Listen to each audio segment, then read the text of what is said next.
Honorable Minister Sri KT Ramarao Garu, other distinguished dignitaries on and off the dais, a very good morning to all of you. At the outset, let me thank Sri 𝗟𝗶𝗃𝗁𝗁 sir and Mr. Akhil Kumar for having given me an opportunity to address this august gathering. Our journey in Telangana started with in the year 2006 in the Kandukur village of Rangareddy district, where we started way back when our Kerala-based promoters decided to set up a chili extraction facility.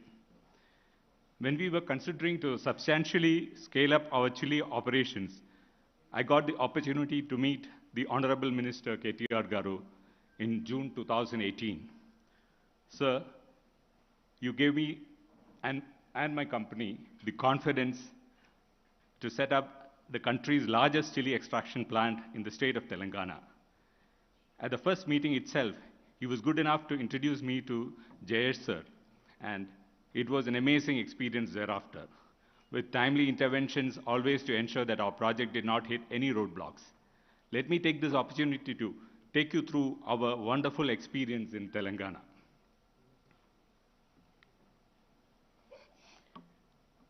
We are one of the world's largest producers of spice extracts and oleoresins, and we process 550 metric tons of spices and other natural ingredients every day in our 12 manufacturing facilities spread across 3 states. We started off in Kerala, then we came to Telangana, and we also have an operation in the state of Karnataka, and we have a large manufacturing facility in Sri Lanka as well. Our business covers 5 verticals, namely spice extracts, flavors and seasonings, nutraceuticals, fragrance ingredients, and natural food colors, all from natural origin. We are today one of the world's leading players in all these segments, exporting to more than 85 countries.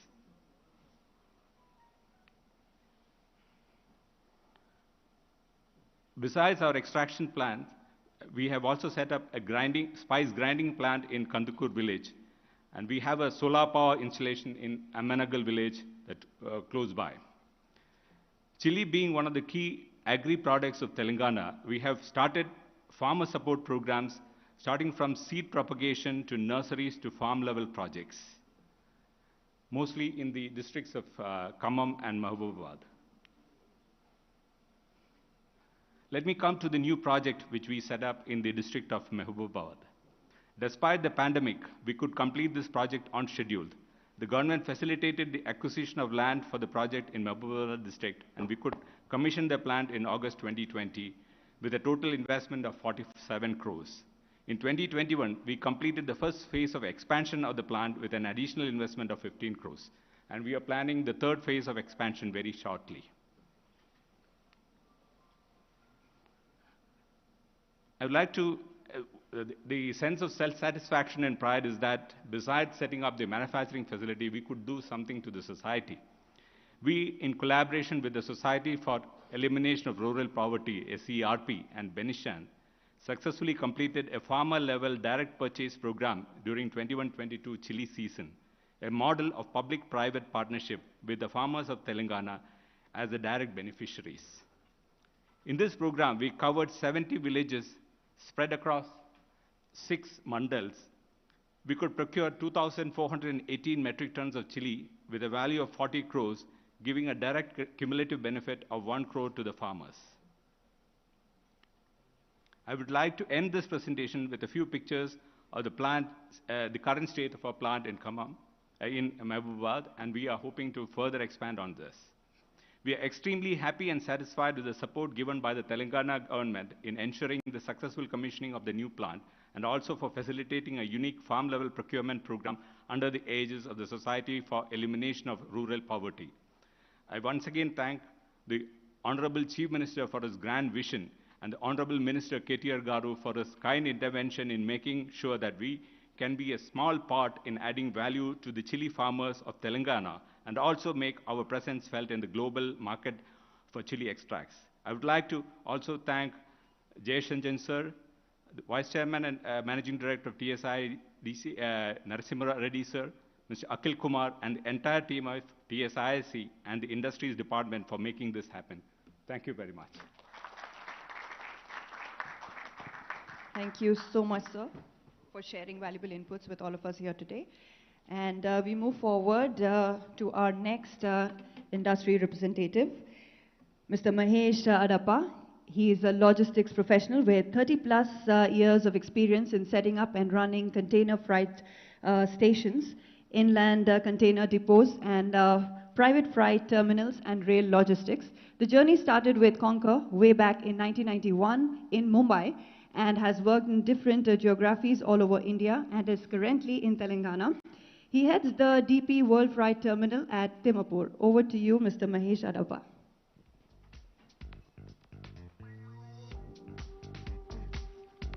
Thank you. Honorable Minister of Industries, KTR Garu, Principal Secretary, Shri 𝗍𝗺𝗺𝗃𝗁 Garu, distinguished officials on the dais and off the dais, respected trade representatives. Sir, I head the DP World facility at Dimapur. The facility has the distinction of being the first private freight terminal on the Indian Railways. This was commissioned way back in 2011.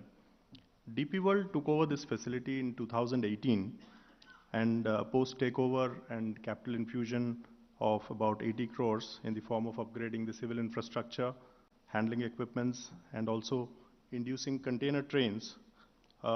Today the facility handles 80 trains per month and serves customers across the geographies like JSW, JSPL, the Telangana State Civil Supplies, the Telangana State Markfed, the fertilizer companies, and also industries which have come up in the hinterland, close hinterland, like Procter & Gamble, Welspun, Pokarna, the paper mills and flour mills in Pargi and Shadnagar, the paper and biscuit manufacturers in Katedan, Renusis in Electronic City, and many more. The cargo movements within India, the customers use the Indian Railway wagons, and the EXIM piece is done by DP World by introducing 4 dedicated trains which move between the Jawaharlal Nehru Port and Hyderabad. We are very confident with the industrial growth that is taking place in the hinterland that we would introduce another 2 trains by December this year. So the new initiatives that we are working on is basically to build a network for Telangana to link the cargo clusters. For this, we are working very closely with 𝗍𝗺𝗺𝗃𝗁 Garu's team to study the requirements of the projects that are coming up at Warangal, that is the Kakatiya Mega Textile Park, and also the NIMS project at Zahirabad. And we're also working with already rail-linked facilities which were developed under the 𝗵𝗇ci PEG scheme to also do multi-products. Currently, they're only doing rice. So to also do multi-products which will create a proximity to the industry and lower the overall logistics costs for them. Pharma is the biggest industry in terms of cargo movements, and we have observed that almost 640 foots move every month by road to JNPT at a phenomenal cost. So we're trying to address this by deploying reefer trains from Dimapur. We are working very closely with the shipping lines to make available the inventory at Hyderabad itself. Currently, the inventory is only available at the port towns. So we're trying to bring that inventory to Hyderabad and allow the pharma industries to reduce their overall turnaround time for exports. Currently, it is 10 days, so it would reduce down to almost about 4 to 5 days. And also the cost. The new port linkages, currently, Hyderabad is only connected to the western port of JNPT. So we are working with stakeholders at Chennai, Krishnapatnam, and Vizag to ensure that we have connectivity on the eastbound cargo also. So we have a lot of imports which are coming from China and Far East. They travel all the way to JNPT or Chennai and then move by road and also rail. So this is something that we feel will cut down on the overall transit and the costs for the imports which are coming from the eastern side, sir. We're also witnessing a spurt in growth in the catchment, immediate catchment. Welspun and Pokarna have started moving their cargoes, and they are contributing to almost 400 TEUs per month of the overall the cargo basket. And to ensure that they get a seamless connectivity to the port, we have introduced trains, and we are also re-looking at our own infrastructure and to see where we will fall short in serving these customers and ensuring a seamless movement. And on this, we are working on a discussion paper, which we will bring to Mr. 𝗟𝗺𝗺 and his team, and we will seek their support on the way forward, sir. I'm sure, sir, that today's annual report would list out achievements of the department in the last year, but as a stakeholder in the industry at the ground, I must congratulate the state under the leadership of the Honorable Minister and also Shri 𝗟𝗺𝗺𝗺 and his entire team for a visible growth momentum that we are witnessing, and we are committed to ensuring that this growth momentum is served with connectivity, sir. Here I would also like to specifically thank 𝗼𝗺𝗺𝗍 for its support in upgradation of our connectivity roads, sir. So this was a very old issue which we had. We had approached the 𝗼𝗺𝗺𝗍. I'm sure it will not figure out in the annual report, so I'm specifically mentioning this, that this connectivity and support that has been received has today allowed us to increase and scale up our own network movements. And in turn, it will help the trade at large in scaling up the movements. I would also like to thank 𝗟𝗺𝗺𝗺 for opening up his good offices. I've only met him once in his office, but I have got the entire support, and I have traveled across Telangana to understand the cargo clusters, and also in trying to develop a plan which will help connect the cargo clusters to the ultimate consumption areas. Thank you so much, sir. Thank you for the opportunity. Thank you. Thank you. Thank you so much, Mr. 𝗍𝗺𝗺𝗺.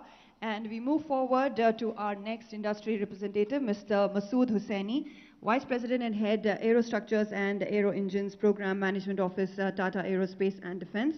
In his role, he is responsible for leading the Aerostructures and Aero Engines operations at Tata Aerospace and Defence and supporting the success of its various joint ventures, including the JVs with Sikorsky and Lockheed Martin and Boeing, through the Program Management Office. Prior to his current role, Masood was a part of Chairman Mr. Ratan Tata's office, initially as his direct executive support and subsequently as project and investment manager for the new business ventures for the Tata Group. Over to you, Mr. 𝗍𝗺𝗺𝗺𝗍.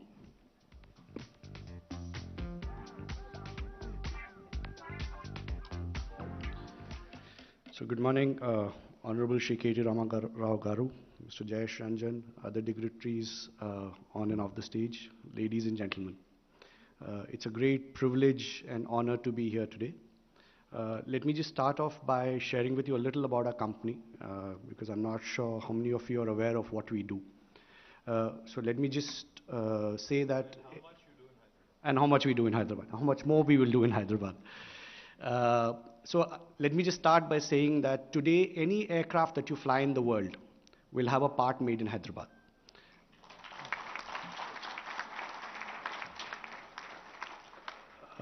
And this was not the case when we started off many years back. And I think it's important for us to understand why we are doing what we are doing. As a nation, I think there are many things that we do very well at. However, we also have the dubious distinction of being one of the largest importers of defense equipment and aerospace equipment. And self-sufficiency is an area that we don't really do well about.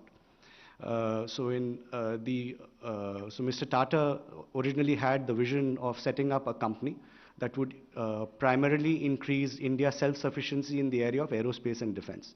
So when we started off the company, we could not make any part of the aircraft or anything. Today, I'm pleased to say that the entire body of the aircraft we make in Hyderabad. Similarly, the engine, which is even more complex. When we started off, we were doing about 1% of the engine. Today, we build up to 40% of the engine in India. Now, these are numbers, but you have to understand the challenge behind each of them. People speak about automotive being complex, a lot of other things, industries being complex. We speak about zero defect, we talk about Six Sigma. Now, in aerospace, there is no margin for error. I think all of us travel in aircrafts, a lot of our family members travel in aircrafts. If you have an error, frankly, you're up in the air, there's not much you can do. So the tolerance for error is zero. When we started off, there was this entire mindset that people in India can't do quality. And they said that, listen, are you sure you will build aircrafts that fly people across the world in India? And we said, yes, we can do it, and we can do it here in Hyderabad. And I must say here that my first meeting with Mr. KTR was in 2014. And at that point in time, we were just about to come in for many projects. And I said, sir, we are at a point of inflection. And he said, what do you mean? So I said, sir, we have to decide what do we do. And I said, and Mr. Rao said, why do you want to look at any other place other than Hyderabad? And I said, we won't. And I must say, from then on, all our major investments have been in Hyderabad. Mr. Rao has been one of our biggest salesmen, actually.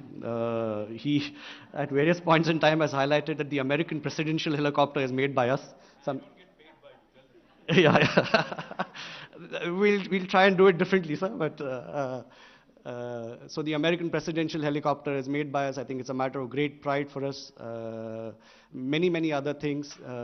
The Apache aircraft is fully built by us. Something that was inaugurated by Mr. Rao and Mr. Tata a few years back. Again, global single source. That was work that was being done in Korea that we moved here. We built the Pilatus full aircraft. The G Leap aircraft is what we do.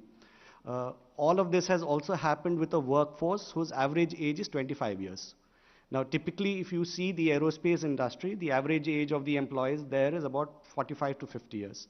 And I think the reason we've been able to achieve that is because of the phenomenal talent pool that we have in the state of Telangana. We've never been short of talent. We have had people who are fresh from college who come to our training centers. And within a year, they're doing work which is at par or better than the best people in USA, Japan, Korea, China, wherever. So when people say that India can't do quality, we say we don't agree. But I must highlight here the contribution that Mr. KT Rama Rao and Mr. Jayesh Ranjan have done for the growth of this industry. One of the biggest things was during the COVID, Mr. Jayesh Ranjan mentioned about it. We operate in a global supply chain. So if we stop supplies, the global supply chain stops. In a form, Boeing and Airbus can't deliver their aircrafts. So as Mr. Jayesh Ranjan mentioned, the first wave we didn't have much of an option. But in the second wave, we had not a single day stoppage. We didn't miss a single delivery. There was nothing that the government didn't do to make our job easier, and for that we will be ever grateful to you. It has ensured that more and more jobs have come into India. I must say, sir, I'm not sure you're aware, but we are probably one of the only suppliers in the world who did not miss a single delivery during the entire COVID, and that has been appreciated by all our customers, which has in turn meant that there is far greater business growth that is coming. The other thing, sir, is, as you know, for any industry, what matters is livability. At the end of the day, it's not just the physical infrastructure of the factory, but also the infrastructure of the city. And there, I think, in terms of quality of life, while Hyderabad has always topped all of the indices, It's a place that all of our expatriates, people who come from outside India, are very, very comfortable being. It's a safe city. The infrastructure is fantastic. It's growing more and more. More importantly, I think it's an initiative maybe even the government doesn't speak enough about, is Harita Aharam. I think the greening of the city that has happened over the last few years is amazing. And I think, as they say, the person who plants the tree will never see the outcome. And I think that is what will happen with the state of Telangana. We are truly delighted to be here in Telangana, and we strongly recommend it to anybody who comes here, that it's a great place to be. And I just want to end by once again thanking KTR Ramagaru and Mr. Jayesh Ranjan for all the support that they provided. Thank you so much, sir.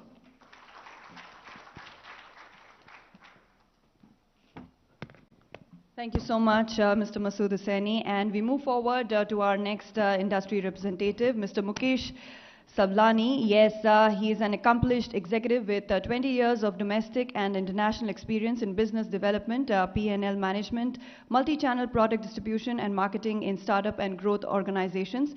Result-oriented, decisive leader with proven success in new markets and strategic product positioning for large textiles and consumer goods businesses. Over to you, Mr. Mukesh.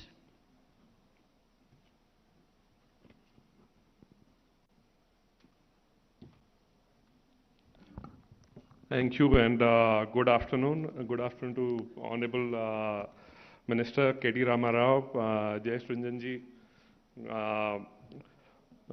Shri Balamallu ji, Shri Narasimha Reddy ji.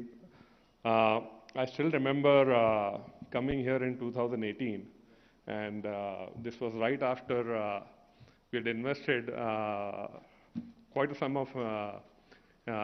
sum in Gujarat. And then a meeting happened between Shri K.T. Rao ji and our chairman BKG. And it was decided we'll move from Gujarat to Telangana. And July 2018, we were here to look at the land. Narasimha Reddy ji and Jayesh Ranjan ji helped us through. In flat 2 months, we were allotted the land. Flat 9 months, we were able to construct a factory from a flat land to one of the Asia's largest flooring and carpet facility. It's a testimony to the state and the governance here with the policies like TTAP, policies like TSI pass, 14-day approval windows. So we have been a big beneficiary of that, and I thank to the entire state ministry and the governance team here to be able to do what they've done in such a short period of time. I mean, Telangana is only a few years old as a state, and it's already doing wonders when we compare to other states in the country. We have been. It's a speed that we were surprised, and we were pleasantly surprised. While we were able to build a facility in 9 months on a land that had virtually no infrastructure, we were the first industry to come in that industrial park. 7 months, we got the electricity, dedicated line for electricity. 5 months, we got the dedicated water pipeline, and we didn't lose a single day when it comes to commencement of the production in the factory. So thanks for all the efforts, and we are more than confident we'll grow here, and we've done it. We've had additional 500 crores investments in advanced textiles, which also had a record-breaking commencement as a project, and is waiting for Shri K.T. Rama Rao ji to come over and inaugurate the facility.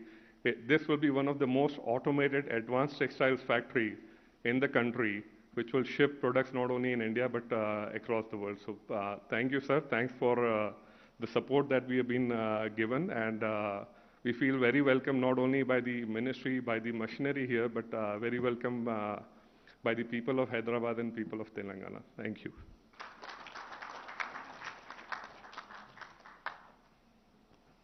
Yes, thank you so much, Mr. Mukesh Sablani. We have our next industry representative from Medtronic Engineering and Innovation Center, Vice President and Site Leader, Mr. 𝗍𝗵𝗃𝗁𝗍. I request you to please step forward. He is Commander 𝗍𝗵𝗃𝗁𝗍, veteran from the Indian Navy, and he's the Site Leader and Vice President at the Medtronic Engineering and Innovation Center, Hyderabad. He has over 30 plus years of experience in engineering, R&D, operations, quality, and reliability.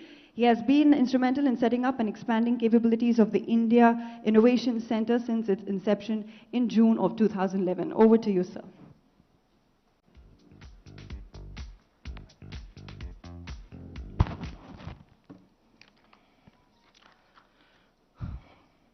Good morning, Honorable Minister Shri K.T. Rama Rao-ji, Honorable Principal Secretary Shri J.S. Ranjan-ji, distinguished guests on the dais, respected dignitaries from the State Department, my fellow industry reps, media personnel, ladies and gentlemen. It is an honor to be part of this August gathering and event, and thank you for the opportunity given to Medtronic to share my views here today. Research and development is critical to Medtronic's growth strategy. R&D is aligned with Medtronic's mission, focused on addressing universal healthcare needs, improving clinical outcomes, expanding global access to care, and optimizing costs and efficiencies across the healthcare continuum. Through these three core strategies: therapy innovation, globalization, and economic value. In August of 2020, Medtronic announced an investment of rupees 1,200 crores to expand our R&D facility in Hyderabad, the largest state-of-the-art engineering and innovation center of Medtronic outside of the United States of America, helping boost R&D efforts and create opportunities for the state and the country.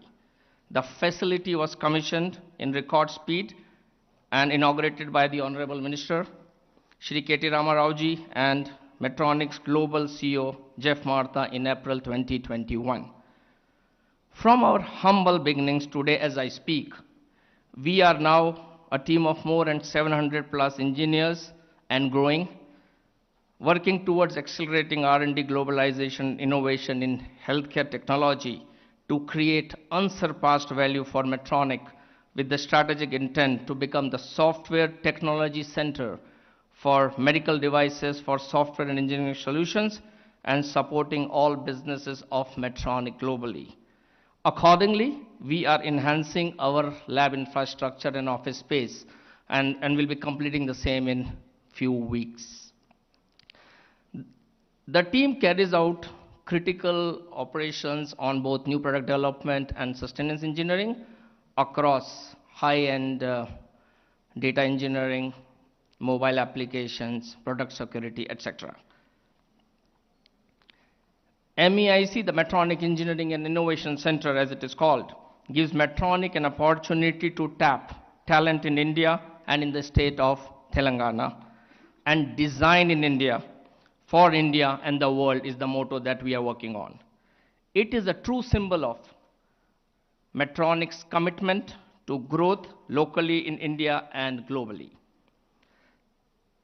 This wouldn't have been possible without the amazing support and collaboration during the whole expansion, planning and execution by the government of Telangana under the great leadership and guidance of Shri K.T. Rama Rao-ji and his team of Shri J.S. Ranjan-ji, Shri Shakti Nagappan, Shri Amarnath Reddy, and other office bearers. I don't want to, I'm not taking all the names, but everywhere we went, we got the support in terms of how do we grow and enhance our partnership in Hyderabad. I would also like to say that Medtronic devices, every second 2 patients are touched globally, and the talent in Hyderabad is really working on majority of these products, both in new product development and sustenance engineering, and that speaks that setting up the center, expanding in Hyderabad has been a great positive for the organization. With this, my best wishes to the team, and look forward to continuing our collaboration with the government of Telangana, and we'll look forward for your support. Thank you very much. Thank you so much, sir. And with that, ladies and gentlemen, we now move into the EV sector MOU exchange segment. As a part of its sustainable drive, a UAE-based holding company, Metaphor, has decided to invest in smart green mobility initiatives in India by setting up its own EV company. Metaphor has made this investment through its sister company, 𝗟𝗺𝗃, and has acquired the full support of the government of Telangana to broaden its outreach.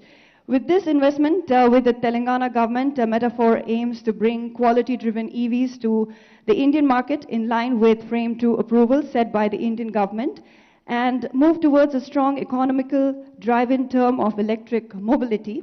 The aligned vision of the Telangana government has paved the way to 𝗟𝗺𝗃 aggressively push ahead with the vision of Make in India campaign and establish its identity as a purely Indian entity. In association with the Telangana government, 𝗟𝗺𝗃 will set up its manufacturing plant for production of the e-vehicles. The manufacturing will also include batteries and charging stations, thus creating a complete 360 ecosystem towards sustainability.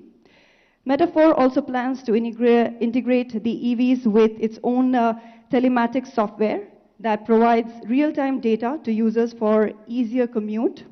With all of the features and software developed in India, Metaphor endeavors to steer Telangana into EV stronghold and promote the Make in India initiative towards further sustainable goals.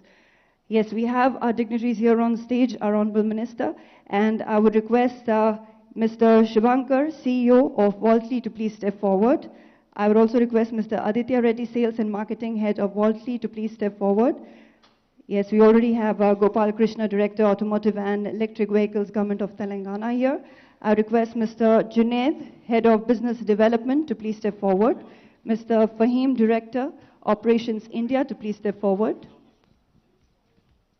Yes, I would request Mr. Jayesh Ranjan to please step forward.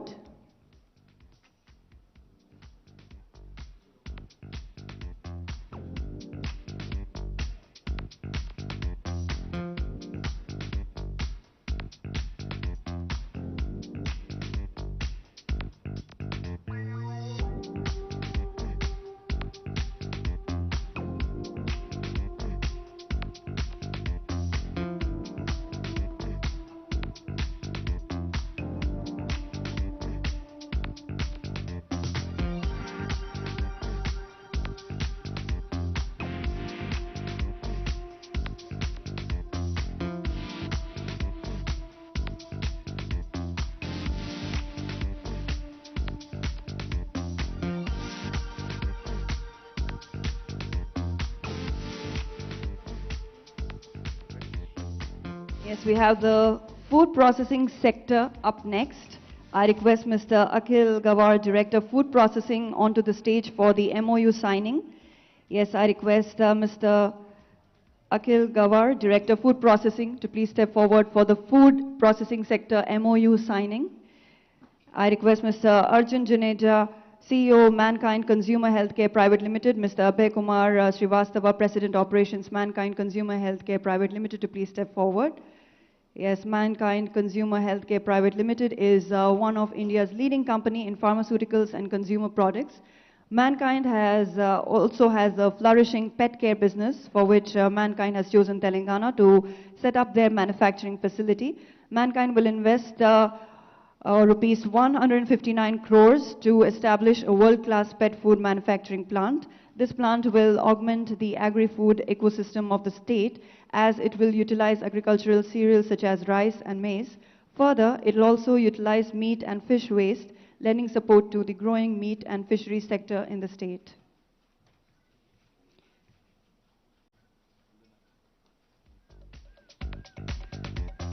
I now request Mr. 𝗵𝗺𝗃𝗁𝗃𝗁𝗁 Gunekar, Director, 3F Industries Limited, to please step forward. Yes, 3F Industries is one of the leading names in the food fat industry. They produce bakery fats, fats for frozen desserts, fatty acids, specialty fats, amongst a long list of products in this segment. Their products are used by a host of well-known food processing and personal care product industries. 3F Industries is also a leader in palm plantations in India. 3F Industries will be investing rupees 123 crores to establish a high-end unit for manufacturing export quality chocolates and bakery products near Hyderabad in the Banda Timmapur food processing industrial area. This project will further enhance the ecosystem in the state for the world-class bakery and confectionery industry. I would now request Mr. Rajendra Agarwal, Director, and Mr. Ankit Agarwal, President, Ravi Foods Private Limited, to please step forward. Ravi Foods Private Limited is one of India's leading company in manufacturing of bakery and confectionery items. Ravi Foods Private Limited is also having an overseas presence in more than 120 countries for 30 plus years. It has been a dominant player in the baked items and confectionery industry with products ranging from biscuits, cookies, wafers to chocolates, candies, confectionery. As a testament to the faith in Telangana growth story, Ravi Foods will be further augmenting their manufacturing presence in the state with a fresh investment of rupees 150 crores, 15 crores at Kothur near Hyderabad.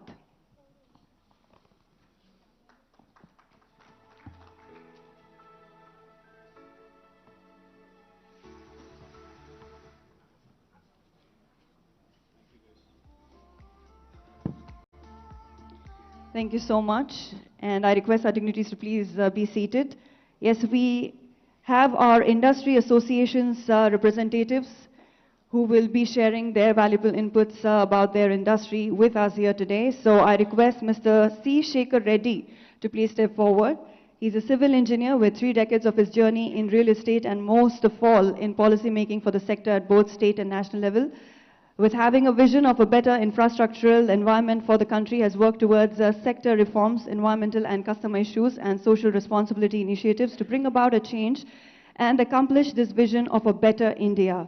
He's been instrumental in raising the reputation and strengthening the stature of builders fraternity in Andhra Pradesh, Telangana, and India. And he's been instrumental in the formation of Confederation of Real Estate Developers Association of India and has served as the founder, Vice President for 14 years before becoming the National President. So over to you, Mr. 𝗝𝗺𝗺. Thank you, Madam. Sri KT Ramarao Garu, Honorable Minister for IT and Communications, Industries and Commerce and Municipal Administration, Government of Telangana. Sri 𝗍𝗺𝗺 Garu, IAS, Principal Secretary, Industries and Commerce, IT and Communications, Government of Telangana. Sri 𝗟𝗶𝗃𝗁𝗂 Garu, IAS, Commissioner, Department of Industries and Commerce, Government of Telangana. Sri 𝗍𝗵𝗺𝗺 Garu, Vice Chairman and MD, TSIIC, and all the dignitaries on the dais, of the dais, and friends from media, good morning to you all. On behalf of the CAI, on my personal behalf, I sincerely thank Industry Department for this opportunity to be part of this event of celebrations, I can say.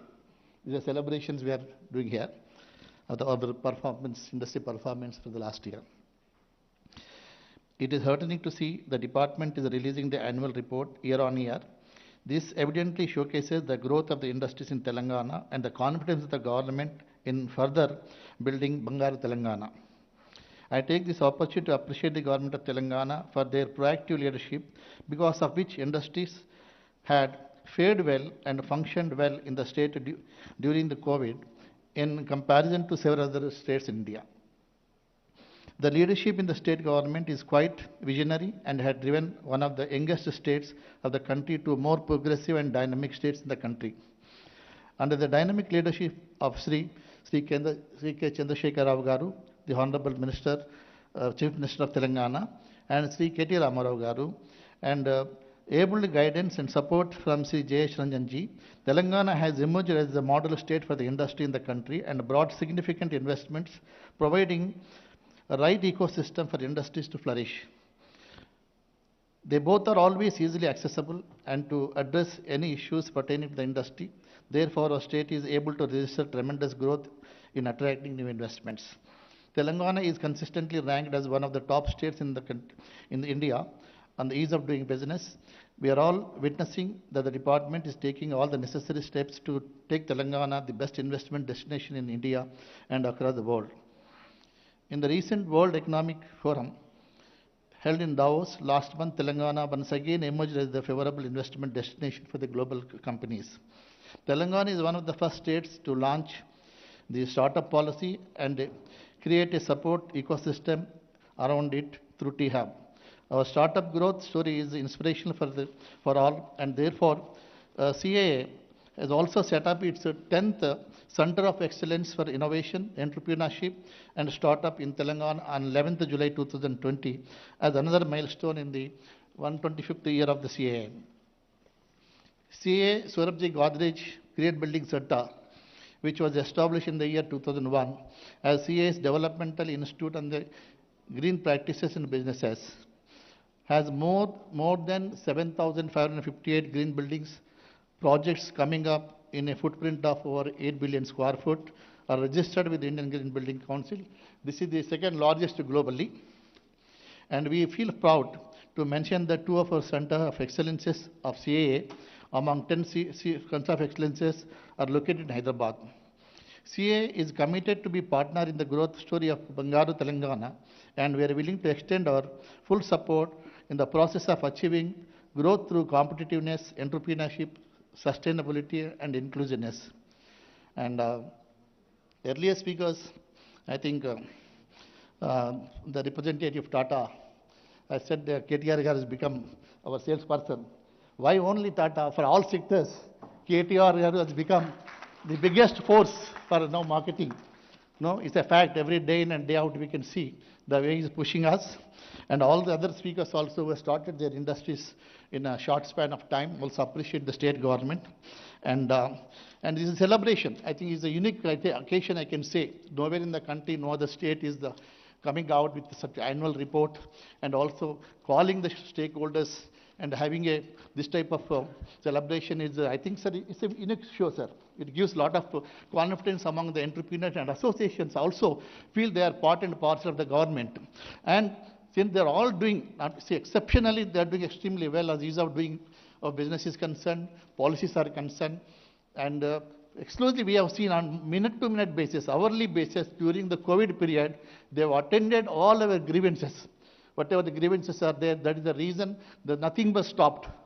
You know, everything, the main essential items were producing on daily basis, and they have done everything possible for the growth of the state. So I request on behalf of my friends here, let us give a standing ovation to KTR Garu, 𝗟𝗍𝗺 Garu's team. Kindly stand up and give a standing ovation. Yes, a standing ovation to our Honorable Minister, KTR Garu. Thank you, sir. Thank you very much. Thank you for this opportunity. Thank you so much, Mr. 𝗟𝗃𝗁𝗲 Reddy. Yes, moving forward, we have with us Chairman, 𝗼𝗺𝗆𝐶𝐶I Telangana, Mr. 𝗟𝗚𝗚 Reddy Adala. Yes, he has over 30 years experience in construction industry, 25 years in property development and 30 years in the hospitality industry. He is the proud recipient of the coveted CNBC TV 18 Emerging India Award 2007 from the Honorable Prime Minister of India, Dr. Manmohan Singh, for excellence in hospitality sector. Mr. 𝗟𝗚𝗆𝗃𝗁𝗲 Reddy is presently the chairman of MAC Group of companies spanning real estate development, construction and hospitality sectors. The group company MAC Projects Private Limited has won TV5 Business Leader Award for Best Greenery and Landscaping for their world-class gated and guarded community project BTR. Over to you, Mr. 𝗟𝗚𝗆𝗃𝗁𝗲 Reddy.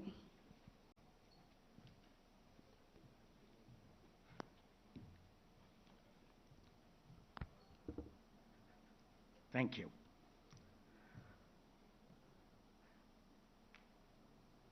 Honorable Minister Shri KTR,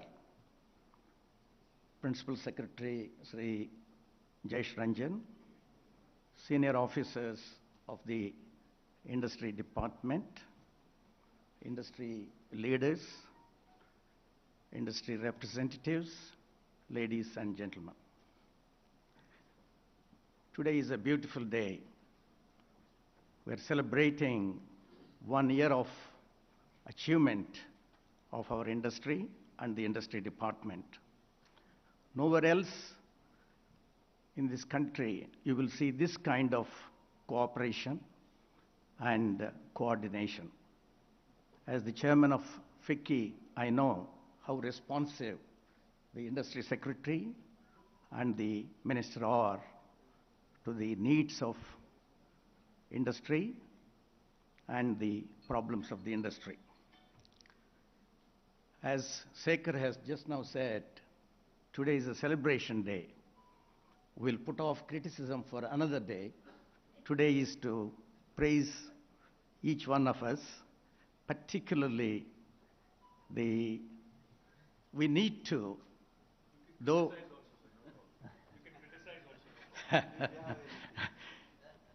In a democracy, criticism is always there, and our Honorable Minister is so capable and competent to answer every criticism. And we are proud of you, sir. The vision and the pragmatism of our Honorable Chief Minister is the reason for the industrial and other growth of our state, including the per capita income. I would like to thank Sri KTR for making this state a star state. Telangana today is a star state, and both in the international arena and on the national stage. Sri KTR, our industry minister, is literally the ambassador of the state and built so much value for our state. He has aptly called this state startup state on the national TV, and the whole world caught up that word. A startup state is a state with vision, the dynamism, optimism, and willing to take the risks, willing to solve the problems, and look for the future with a lot of optimism. That's what he meant when he said startup state.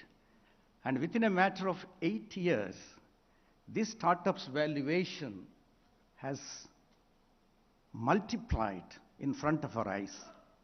And for this, the vision of our Honorable Chief Minister and the leadership of our Minister, Sri KTR, are solely responsible.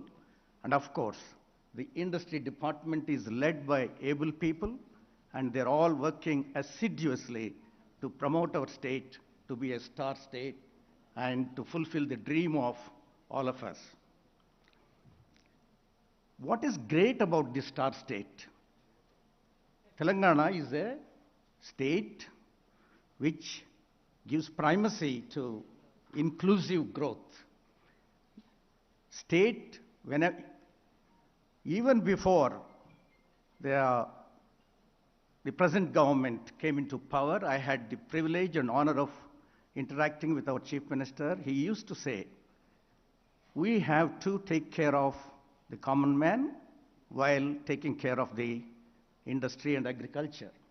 That's important. If the small man is neglected and only industry is catered to, that is not inclusive growth.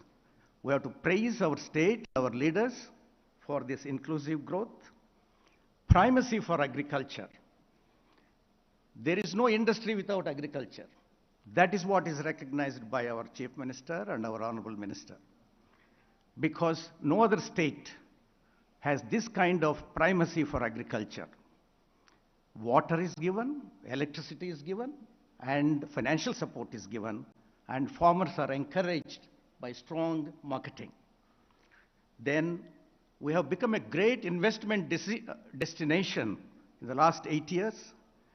Some of you, if you look at Hyderabad, the transformation that has taken place, and we have become so industry friendly, and in the words of Minister himself when he addressed Davos conference and also the national TV, that we have become a favorite destination for big international companies.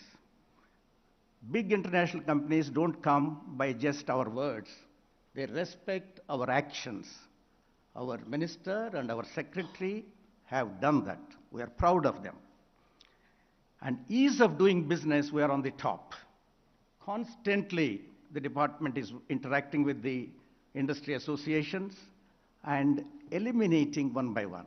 It's not easy overnight to remove all the bureaucratic hurdles, but every effort is being made to make Telangana a great destination. And another important thing we are forgetting is the policing in this state. Policing brings economic growth. That is my strong belief. If there is no stability and policing, there won't be investments. And I thank the Chief Minister and our Minister for their vision, and also our Director General of Police and the other police leaders for creating that kind of stable law and order situation in this state, which is facilitating investment. We are one of the most peaceful states. There will be problems. Any human society will have problems. But how they are being solved is the issue. And technology in the police department is the vision of our Chief Minister. Though he is not a technology expert, he has seen all this through his pragmatism. And his right hand, our KTR, has been working. Though he is minister for this, he is also contributing to all these things. And focus on infrastructure. Our industry minister, being urban development minister, has been monitoring every infrastructure project. Because I'm in the construction industry, I know he makes calls to the contractors directly and follows up with them, persuades them, saying that you must complete in the interest of the state. If you have payment problems, I'll solve it. Which minister will do that? He is doing it. I praise him for that. Then one more thing is, there is optimism all round in Telangana. We are optimistic in the real estate. We are optimistic in the hospitality industry. We are optimistic in the pharma sector. We are optimistic in most of the sectors. And people are optimistic. That's a good sign. People are not depressed here. People are very forward-looking and willing to invest, willing to get a job, willing to live here. It is one of the cheapest cities in the world. And in this context, I would also like to say that it is I'm not saying everything is hunky-dory in our Hyderabad or Warangal or Karimnagar, but great efforts have been made. And the Haritharam greenery is doing wonders for our beauty of our city. There's a lot more to be done. It is all work in progress. We all know, being industrialists, nothing gets done overnight.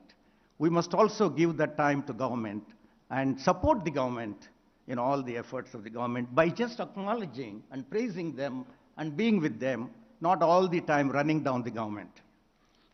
Then some of the concerns, not criticism, sir, concerns are employment. Employment is very important. It is not just investment. Our youth, it's not just important to get jobs in the IT sector.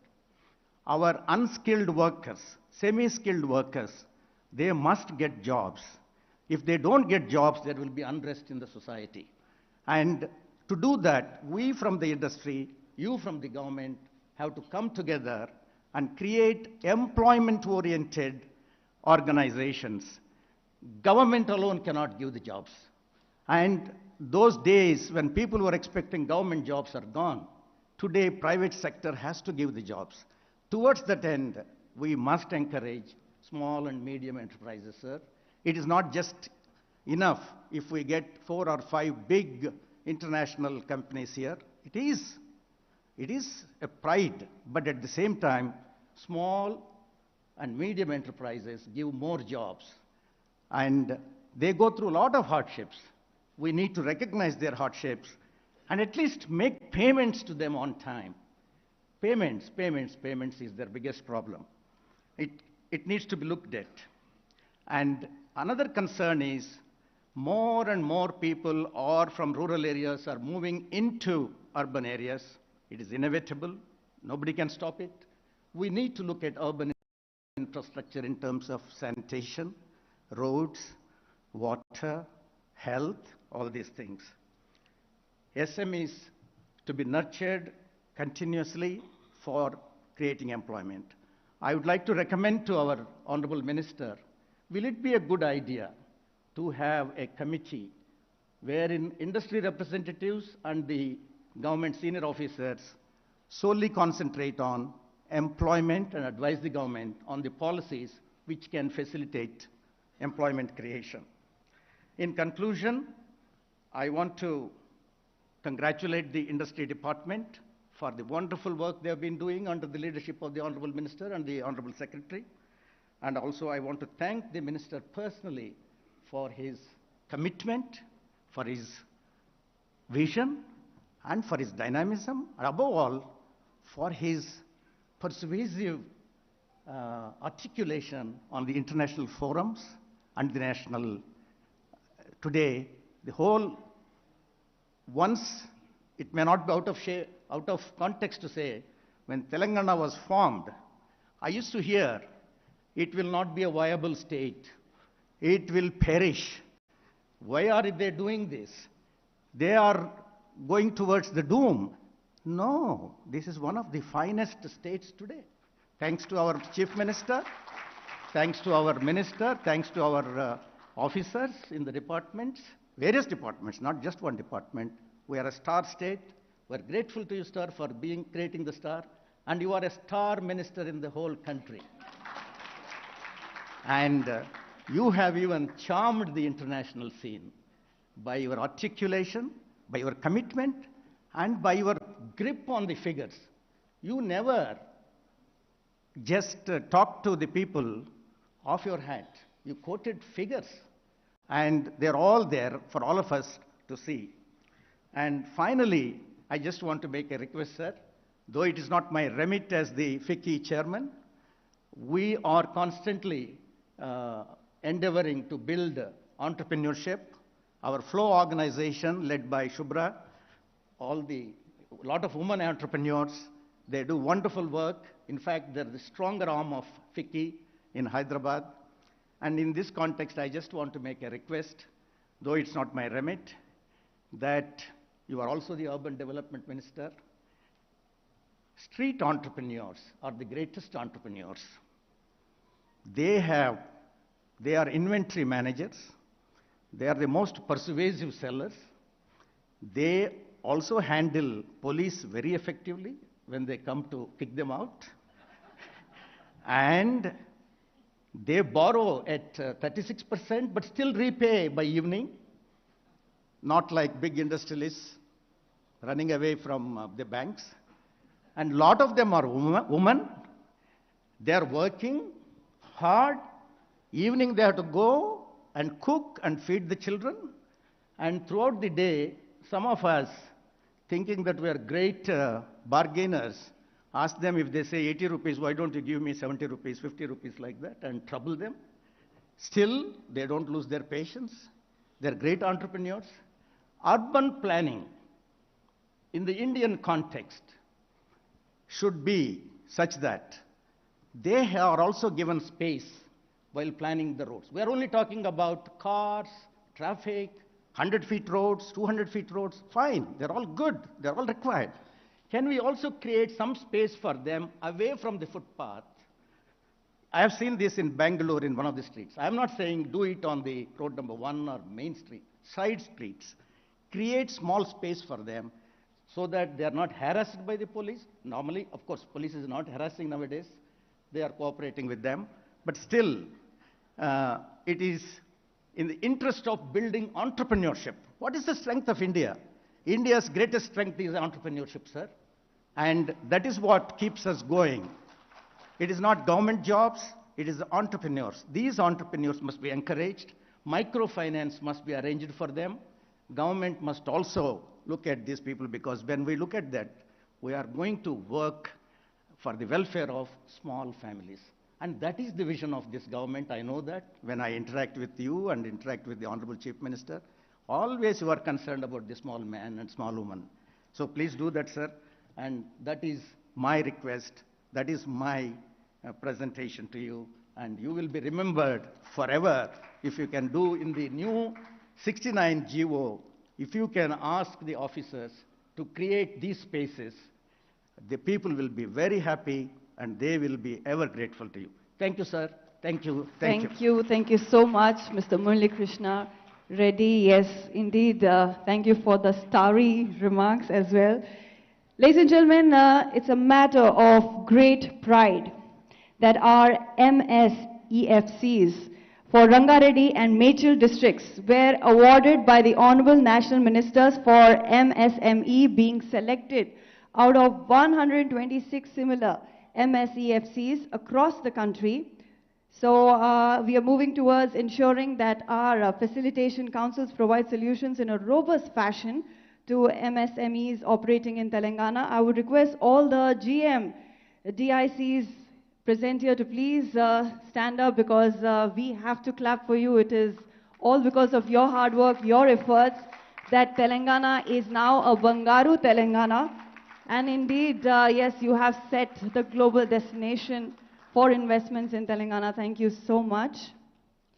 Yes, thank you, our GMDICs. Thank you. And with that, my dear friends, we proceed to the next speaker. Yes, we have with us Mr. Anil Agarwal, Vice President-elect, Ftcci, and he has served in managing committee for over a decade and played key role in several expert committees such as Energy Committee, International Trade Committee, etc. Yes, after doing his graduation in commerce from Osmania University, he joined his family business of iron and steel in 1988. He served as director for Messrs. Dhanalakshmi Iron Industries Private Limited, which is into manufacturing of TMT bars. Subsequently, he became managing director of 𝗟𝗶𝗃𝗃 Industries Private Limited, that is into manufacturing of structural steels with forward and backward integration of steel. Over to you, sir.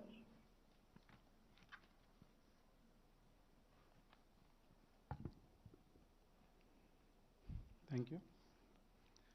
Sri KT Ramarao-ji, Honorable Minister, Industries, Sri Jayesh Ranjan-ji, Principal Secretary, Industries and Commerce, my counterparts of other industry associations, all the dignitaries on and off the dais. Thank you for giving me an opportunity to address the August gathering on the occasion of release of annual report of Industries and Commerce Department for the year 2021-22. Sir, we at Federation are extremely happy to note that Telangana state is consistently recording double-digit growth rate except for pandemic period and has become one of the attractive destination for global investors. Your recent visits to US, UK and Davos were testimony to this, and we congratulate Honorable Minister, Principal Secretary and the whole team for making stupendous efforts and bringing huge investments into various sectors. While government is actively promoting investments into the state, we from Federation are doing our bit to promote trade by organizing various bilateral trade meets and engaging with Council Generals of various countries. We are also imparting the skills required by conducting extreme courses to encourage entrepreneurs explore new avenues. Sir, when I'm asked to address here, I was curious to see district-wise domestic product contribution to GSDP. Gross district domestic product, the three districts, Hyderabad, Rangareddy, and Medchal Malkajgiri are contributing about 48% of GSDP. And if I add 4 more districts, Nalgonda, Nizamabad, Sangareddy, and Khammam, the total contribution is coming to around 60%. Sir, if you can tap the growth potential of remaining districts in the state, I am sure Telangana will progress at a much faster pace.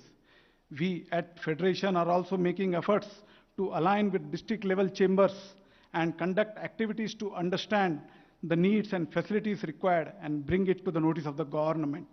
I am happy to inform that we recently had interactions with Khammam and Nizamabad district chambers and organizing few entrepreneurship development programs and skill programs.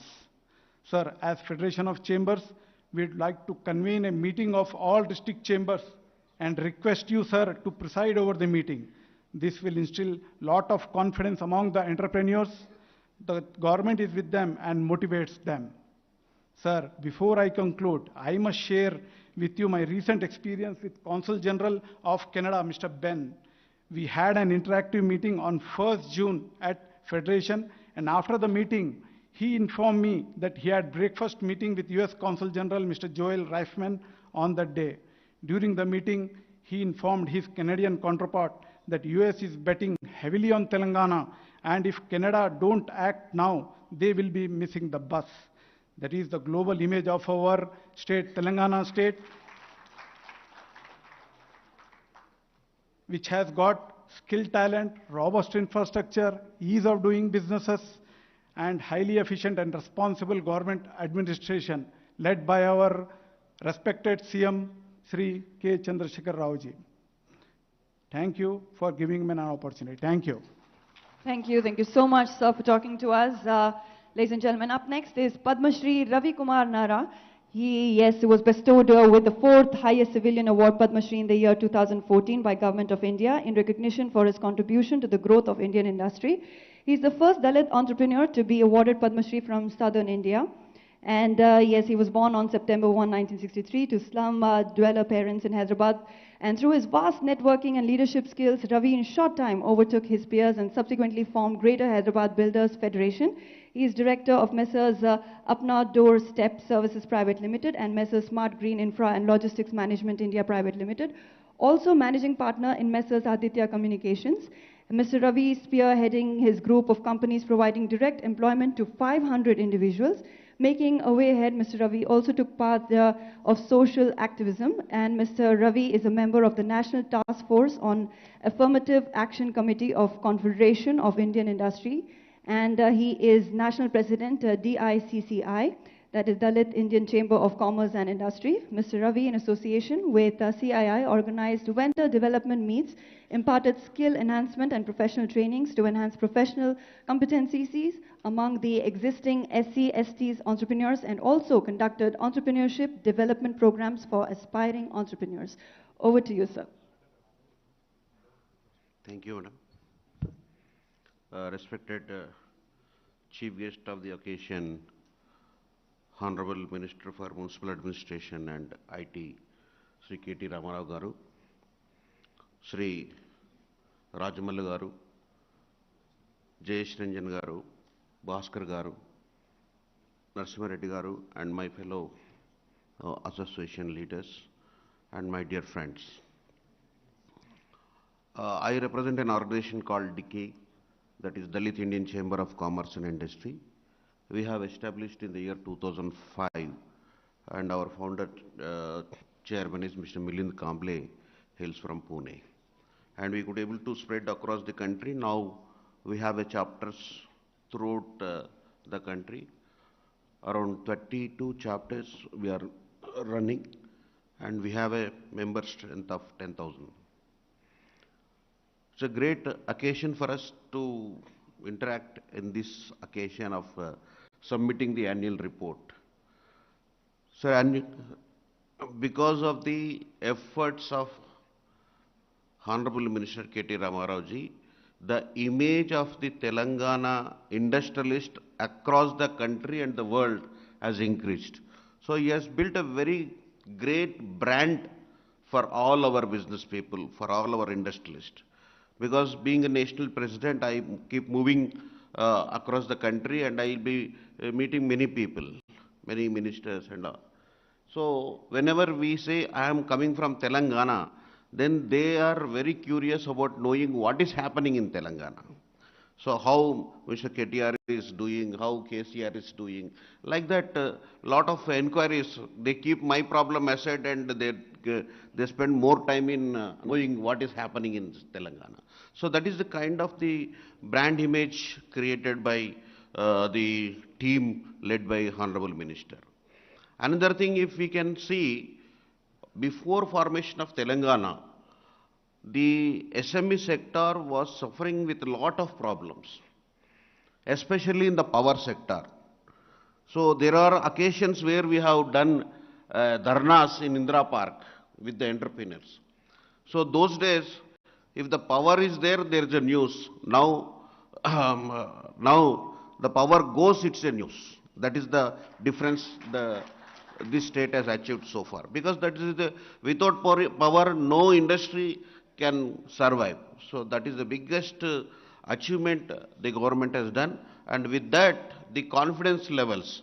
Because when we get the orders from various places, and if we are unable to supply on time, again our business will affect. So now the image is such for our state that yes, any entrepreneur who hails from Telangana can deliver the goods as per the schedule. So like that, the many things are there, and the work of the association also reduced because of your efforts. Earlier, as an association, for a small problems, we used to go to minister, secretary many times. But now our time is not being wasted in convincing the ministry and the secretary, because thanks to Secretary 𝗟𝗶𝗃𝗁𝗍 also, because we have lots, if we have 100 issues, out of that most of the 90 issues have been solved without any this thing. So such a friendly, industry-friendly association we are running. And also, another important issue is, Honorable Minister, we see, I don't know what is the quality you have, the God gift, sir.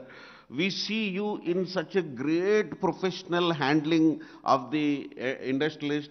When you go to abroad, because many my friends in abroad also tell the initiative and the impression what you have created.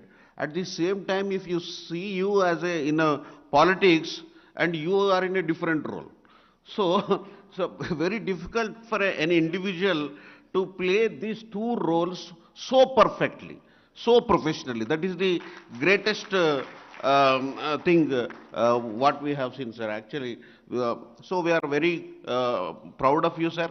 Not that you are present here and we want to please you, but it is a fact that we have to accept, that every one of us will accept here, those ones. Another thing, can you imagine a fish, a trout fish which is produced in the Kashmir or any cold places being produced in Telangana now? This is a news for the world, sir. Yes, sir. Because trout fish, the rainbow trout fish is being formed in Telangana. It is because of the initiatives and the policy which the Telangana government has. Because in many places, when we wanted to start that industry, and we were interacting, because the power is the main issue for that. Suppose if the power is not there, and if the power is 24/7, the power will be used, and the production cost will increase. But thanks to the government of Telangana, which has given a special concession for fish farmers on par with the regular, not on par with the regular tariff, that a concessional tariff at 5.25 rupees per unit was given, through which the project has become the viable, and now we are in the world map. Telangana is in the world map of producing the rainbow trout fishes in the world. And also I am proud to inform you, sir, because of your initiatives, Telangana is going to supply fingerlings of trout fish to the Asian countries. From here it is going to be supplied from here. So that is the change, that is all happening because of the good policy support system what we have, and the good administrative system we have.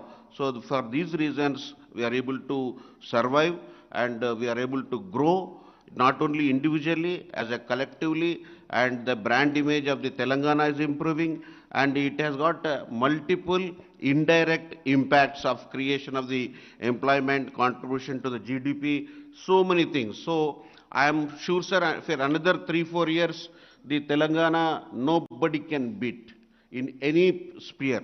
That is the standards you have, that is the foundation you have led, and I congratulate the officers for taking forward your vision and producing the results. And as far as SC entrepreneurs are concerned, the policy which has been given in Telangana, that is the Tea Pride, is the role model policy for the entire country, because nowhere, as one of the speaker told, that is the financial inclusion.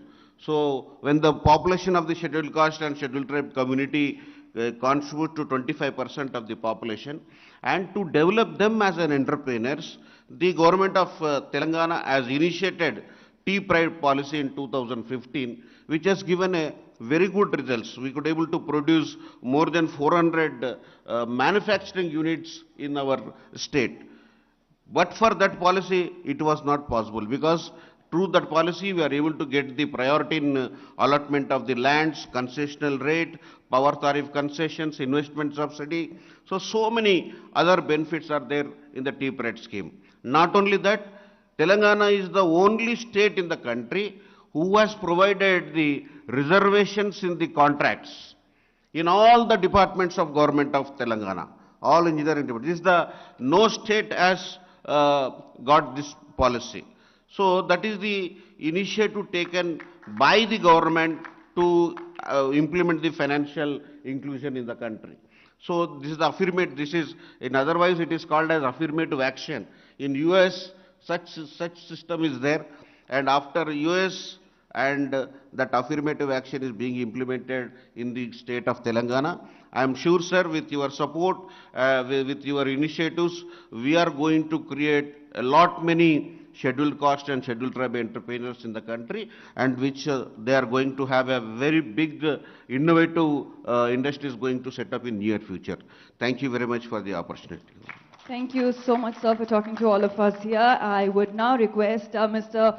𝗼𝗺𝗺𝗃 Reddy, President, Telangana Industrialist Federation. Yes, please step forward. He is a B.Tech graduate in Civil Engineering from JNTU Engineering College, Hyderabad. Mr. 𝗼𝗺𝗺 Reddy was instrumental in mobilizing the support of MSMEs for the separate statehood movement by establishing TIF. After the formation of the state, TIF, under the guidance of Mr. 𝗼𝗺𝗺 Reddy, has been actively associating with the government to resolve challenges, issues faced by MSME, industrialists and employees. Over to you, sir.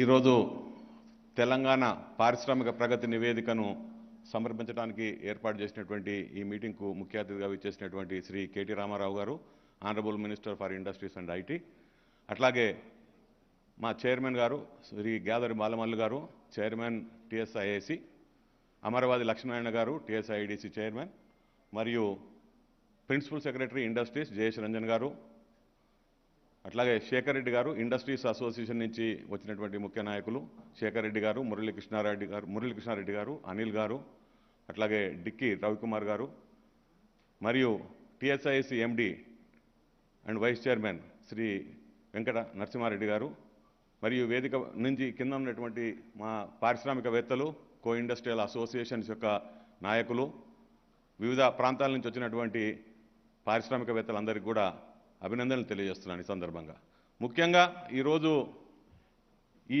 ఆనవాయితీని మొదట start చేసినప్పుడు అందరూ కూడా అర్థం కాలేదు. But గత 4 సంవత్సరాల నుంచి కంటిన్యూస్గా ఈ ప్రగతి నివేదిక, పారిశ్రామిక ప్రగతి నివేదికలకు సంబంధించినటువంటి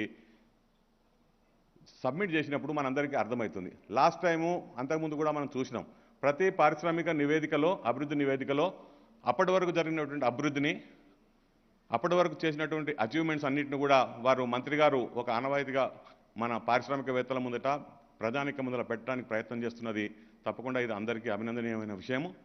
దీంతో పాటు ఈరోజు తెలంగాణలో రాష్ట్రం ఏర్పడినప్పుడు ముఖ్యంగా MSME పరిశ్రమలు, ముఖ్యంగా నేను MSME సెక్టర్ను రిప్రజెంట్ చేస్తున్నటువంటి వ్యక్తిని. తెలంగాణ ఇండస్ట్రీస్ ఫెడరేషన్ యొక్క పుట్టుకనే తెలంగాణ ఉద్యమంతో స్టార్ట్ అయింది. తర్వాత పరిశ్రమలు, రాష్ట్రంలో పరిశ్రమల యొక్క అభివృద్ధికి తోడ్పడటానికి మేము గవర్నమెంట్తో అసోసియేట్ అయ్యి అనేక కార్యక్రమాలు చేయడం జరుగుతుంది. ముఖ్యంగా ఈరోజు తెలంగాణ 2014 కంటే ముందు మనందరికీ తెలుసు, ఇక్కడ కూర్చున్నటువంటి దాదాపుగా అనేక మంది పారిశ్రామికవేత్తలు కూడా 2014 కంటే ముందు పరిశ్రమలు నడపడానికి వీలుగాక వాళ్ళందరూ కూడా ఇందిరా పార్క్ దగ్గర పెద్ద ఎత్తున నిరసన ర్యాలీసు, ధర్నాలు చేసినటువంటి పరిస్థితి మనందరికీ తెలుసు. ఆ రోజున కరెంటు లేక అనేక పరిశ్రమలు మూతబడినటువంటి పరిస్థితి మనకు తెలుసు. అట్లాగే మరి తెలంగాణ రాష్ట్రం ఏర్పడే ముందు కూడా దీని మీద అనేకమైనటువంటి అపోహలు, అనుమానాలు కూడా ఉండే. రాష్ట్ర బైఫర్కేషన్ సమయంలో కూడా తెలంగాణకు పవర్ సెక్టర్లో కొంత అన్యాయం జరిగిన మాట మనకు తెలుసు.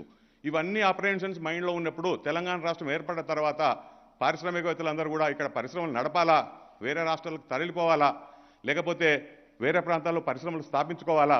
మరి ఇప్పటికే వారానికి 3 రోజుల విద్యుత్ కోత, 3 రోజులే కాకుండా డైలీ ఉదయం 4 గంటలు, సాయంత్రం 4 గంటలు, దాదాపుగా 60% టైము విద్యుత్ కోతలతోని సతమతమవుతున్నట్టు పరిశ్రమలు ఆ రోజున మనకు ఉండే. మరి తెలంగాణ రాష్ట్రం ఏర్పడ్డ తర్వాత అందరి అపోహలను పటాపంచలు చేసుకుంటూ మన ప్రీతమ నాయకుడు ముఖ్యమంత్రి గారు మొదట అడ్రస్ చేసినటువంటి సమస్య ఈ విద్యుత్ సమస్య. పరిశ్రమలు తరలిపోకుండా ఉండాలంటే, ఈ రాష్ట్రము అభివృద్ధి సాధించాలంటే అన్నిటికంటే ముఖ్యమైనది విద్యుత్ కోతని, విద్యుత్తు సరఫరా చేయడం అనేది వారు గ్రహించి వెంటనే 6 నెలల లోపునే ఈ విద్యుత్ కోతను వారు పక్కకు పెట్టి మరి నిరంతరాయ విద్యుత్తు, క్వాలిటీ విద్యుత్తు ఈ రాష్ట్రంలో ఉన్న అన్ని పరిశ్రమలకు అందజేస్తున్నటువంటి ఘనత తెలంగాణ రాష్ట్ర ప్రభుత్వాన్ని. దీనికి మనమందరం కూడా అభినందనలు తెలవాల్సిన అవసరం ఉన్నది. మరి తెలంగాణ రాష్ట్రం ఏర్పడ్డ తర్వాత ఒక సెక్టర్ అని కాదు, అన్ని సెక్టర్లలో కూడా దూసుకుపోతుంది. ఈరోజు దేశవ్యాప్తంగా ఉన్న ప్రతి రాష్ట్రం కూడా తెలంగాణలోకి చూస్తున్న విషయం మనకు తెలుసు. అన్ని అభివృద్ధి సూచికలు, డెవలప్మెంట్ ఇండెక్సెస్ అన్ని కూడా తెలంగాణ ముందుకు పోతున్న విషయం మనకు కనబడుతుంది. వీటన్నిటికంటే ముఖ్యంగా ఈరోజు అనేక మంది ప్రముఖ పారిశ్రామికవేత్తలు ఇక్కడ మనం మాట్లాడటం చూసినాం. వారు మాట్లాడినవన్నీ చూస్తే మన రాష్ట్రంకు అవన్నీ టెస్టిమోనియల్స్గా మన కేటీఆర్ గారి యొక్క విజన్కు, కేసీఆర్ గారి యొక్క విజన్కు ఆనవాయితీ కనబడతాయి మనకు అన్నీ కూడా రిఫ్లెక్షన్స్. మరి ఈరోజు వారందరూ పారిశ్రామికవేత్తలు ఇక్కడ పరిశ్రమలు స్థాపించినటువంటి వ్యక్తులు, వేరే రాష్ట్రాల నుంచి ఇతర ప్రాంతాల నుంచి వచ్చి పరిశ్రమలు స్థాపించినటువంటి ఈ పెద్ద పారిశ్రామికవేత్తలందరూ కూడా ఈరోజు మన బ్రాండ్ అంబాసిడర్స్గా అనేక ప్రాంతాల్లో మన కోసం వారు చెబుతున్నట్టు మాటల వల్ల అనేక మంది పరిశ్రమలు ఇక్కడికి రావడానికి ప్రయత్నం చేస్తున్నారు. నిన్నగాక మన దావోస్ పోయారు మన మినిస్టర్ గారు. అదే కాకుండా ఈ రాష్ట్రంలో ఉన్నటువంటి అనేక మంది పారిశ్రామికవేత్తలు ఇప్పటికే మనం ఈరోజు ఎంఓఎస్ చేసుకున్నాం. సో ఈ బ్రాండ్ అంబాసిడర్స్ అందరూ కూడా వారు ఇచ్చినటువంటి టెస్టిమోనియల్స్, వాళ్ళ యొక్క పొగడ్తలు, వాళ్ళ యొక్క ఫీడ్బ్యాక్ మనందరికీ కూడా ఈరోజు ఇక్కడ వినిపించారు. ఇదే కాకుండా మరి యాజ్ ఏ ఎంఎస్ఎంఈ సెక్టర్గా మనందరం ఇక్కడ ఉన్న వాళ్ళందరం కూడా చాలామంది మరి ఒక పెద్ద పరిశ్రమలు స్థాపించటనే మనకు అభివృద్ధి కనపడదు. ఎందుకంటే ఈరోజు ఎంఎస్ఎంఈ రంగము దేశంలో అత్యధిక ఉపాధి కల్పిస్తున్నటువంటి రంగం. తక్కువ పెట్టుబడితో ఎక్కువ మందికి ఉపాధి కల్పించే రంగము చిన్న పరిశ్రమలు. మరి చిన్న పరిశ్రమలు లేకుండా పెద్ద పరిశ్రమలు మనుగడ సాధించలేవు, పెద్ద పరిశ్రమలు లేకుండా చిన్న పరిశ్రమలు ఈ రాష్ట్రంలో మనుగడ సాధించలేవు. ఈ ఇంటర్ డిపెండెన్సీ అని ఉన్నది కాబట్టే ఒకవైపు మన మంత్రి గారు పెద్ద పరిశ్రమలు ఈ రాష్ట్రానికి తీసుకురావడంలో, విదేశీ ఇన్వెస్టర్ను ఈ రాష్ట్రానికి తీసుకురావడంలో, అట్లాగే ఇక్కడ ఉన్నటువంటి మైక్రో అండ్ స్మాల్ పరిశ్రమలను ముందుకు తీసుకెళ్లడానికి అనేక ప్రణాళికలు వారు తీసుకురావడం జరిగింది. అందులో ముఖ్యంగా micro and small industries Balanagar ఏరియాలో కావచ్చు, ఈసీఐలో ఉన్నటువంటి అనేక పరిశ్రమలు కావచ్చు, పటాన్ చెరువులో ఉన్నటువంటి పరిశ్రమలు, వీటన్నిటి కోసం అనేక మైక్రో పారిశ్రామిక వాడలను ఏర్పాటు చేసి అక్కడ ఉన్నటువంటి అనేక మంది మైక్రో యూనిట్స్కు సొంతంగా స్థలాలు ఏర్పాటు చేసి పారిశ్రామిక వాడలు అభివృద్ధి చేయడం అనేది ఈ రాష్ట్రం వచ్చిన తర్వాత మాత్రమే సాధ్యమైంది. అంతకుముందు ఎక్కడ కూడా చిన్న పరిశ్రమలకు, మైక్రో పరిశ్రమలకు ఎక్స్క్లూజివ్ పారిశ్రామిక వాడలు ఎక్కడ స్థాపించబడలే ఈ రాష్ట్రంలో. తెలంగాణ రాష్ట్రం వచ్చిన వెంటనే మరి ఇప్పటికే గీతానగర్, నవజీవన్ నగర్, రాయరావుపేట్, అట్లాగే బాలనగర్, చిట్కుల్, రావెల్కోల్ ఇవన్నీ కూడా మైక్రో ఇండస్ట్రీస్ కోసం ఏర్పాటు చేసినటువంటి పారిశ్రామిక వాళ్ళు. కొన్ని వేల మంది చిన్న పారిశ్రామికవేత్తలకు అందులో అకామిడేషన్ ఇవ్వడం జరిగింది. వీటితో పాటే తెలంగాణ పారిశ్రామికవేత్తల సమాఖ్య కూడా తెలంగాణ రాష్ట్రం ఏర్పడ్డ తర్వాత అంతకుముందు ఎక్స్పాన్షన్, ఇండస్ట్రీస్లో ఎక్స్పాన్షన్ చేసుకోకుండా, డైవర్సిఫికేషన్ కాకుండా విద్యుత్ కోతతో సతమతమవుతున్న టైంలో తెలంగాణ ప్రభుత్వానికి తెలంగాణ రాష్ట్రం వచ్చిన వెంటనే అప్పీల్ పెట్టుకున్నప్పుడు దాదాపుగా 350 ఎకరాల ల్యాండు ఆ రోజున తెలంగాణ పారిశ్రామికవేత్తల తరఫున వాళ్ళ మెంబర్స్ ఎంఎస్ఎంఈ యూనిట్స్కి ఇవ్వడం జరిగింది.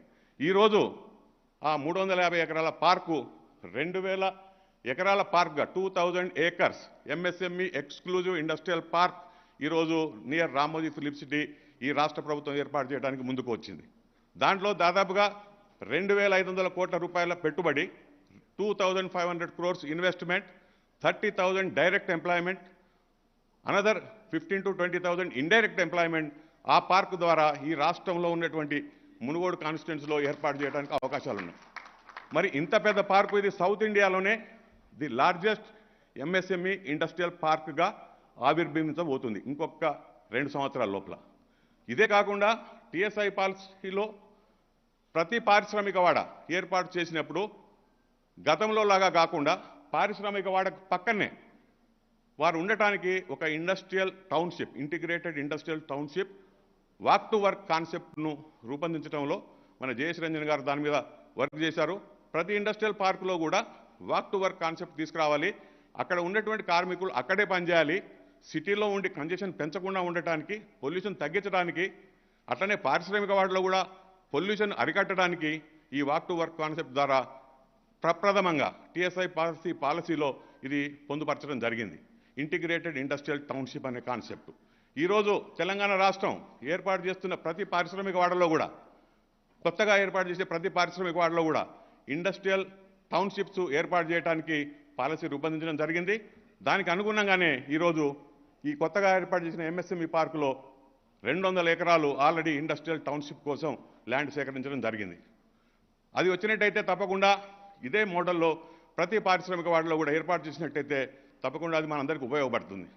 సో ఇది కాకుండా ఈరోజు మనం చూసినట్టయితే పెద్ద పరిశ్రమలతో పాటు చిన్న పరిశ్రమలను వారితో పాటు తీసుకెళ్లడానికి, వారిని కూడా అభివృద్ధి చెందడానికి, వారి ద్వారా ప్రభుత్వం యొక్క బాధ్యత ఏదైతుందో ఎంఎస్ఎంఈ ద్వారా ఎంప్లాయ్మెంట్ ఆపర్చునిటీస్ క్రియేట్ చేయడానికి ఈరోజు ప్రభుత్వం మీద ఉన్నటువంటి బాధ్యత ఏదైతుందో దాన్ని ఈ ఎంఎస్ఎంఈ రంగం భుజాన వేసుకుంటేందుకోసం మేము తోడ్పడుతున్నాం. దానికి అనుగుణంగా ప్రభుత్వం కూడా మా అందరికీ సహాయ సహకారాలు అందజేస్తుంది.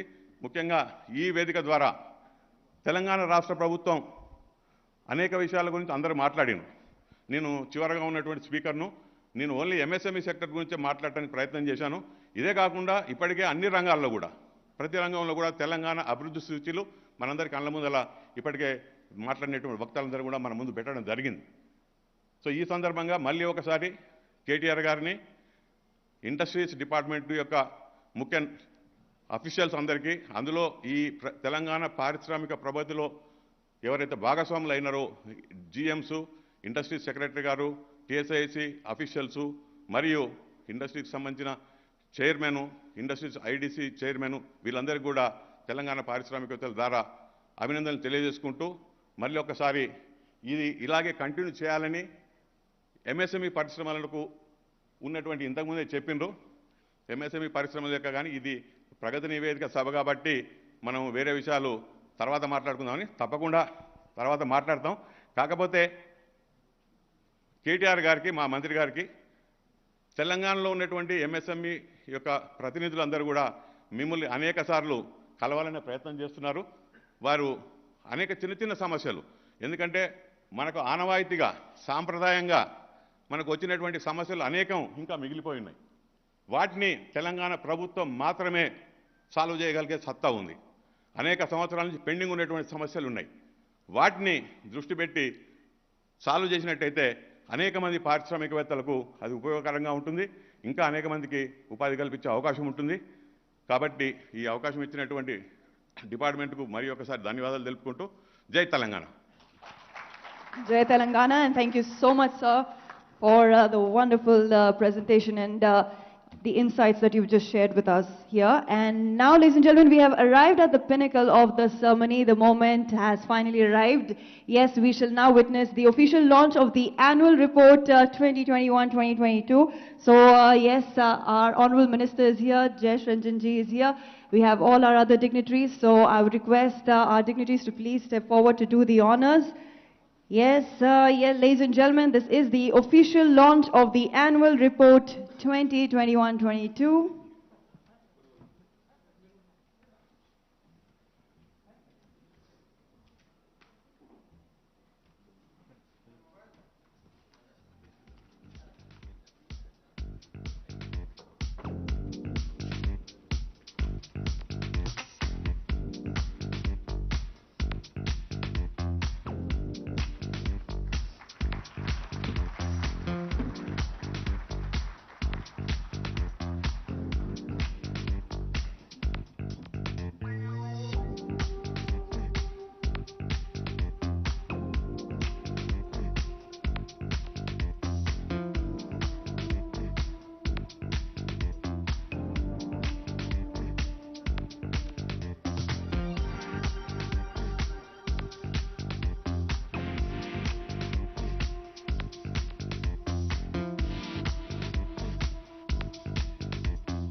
And yes, ladies and gentlemen, once again the moment has arrived where our Honourable Minister will be talking to all of us.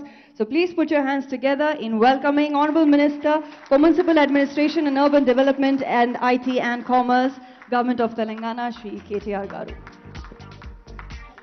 Thank you. I know it's been late, so I won't try and take up too much of your time. I know I'm also standing between you and your lunch, so. Andariki namaskaram.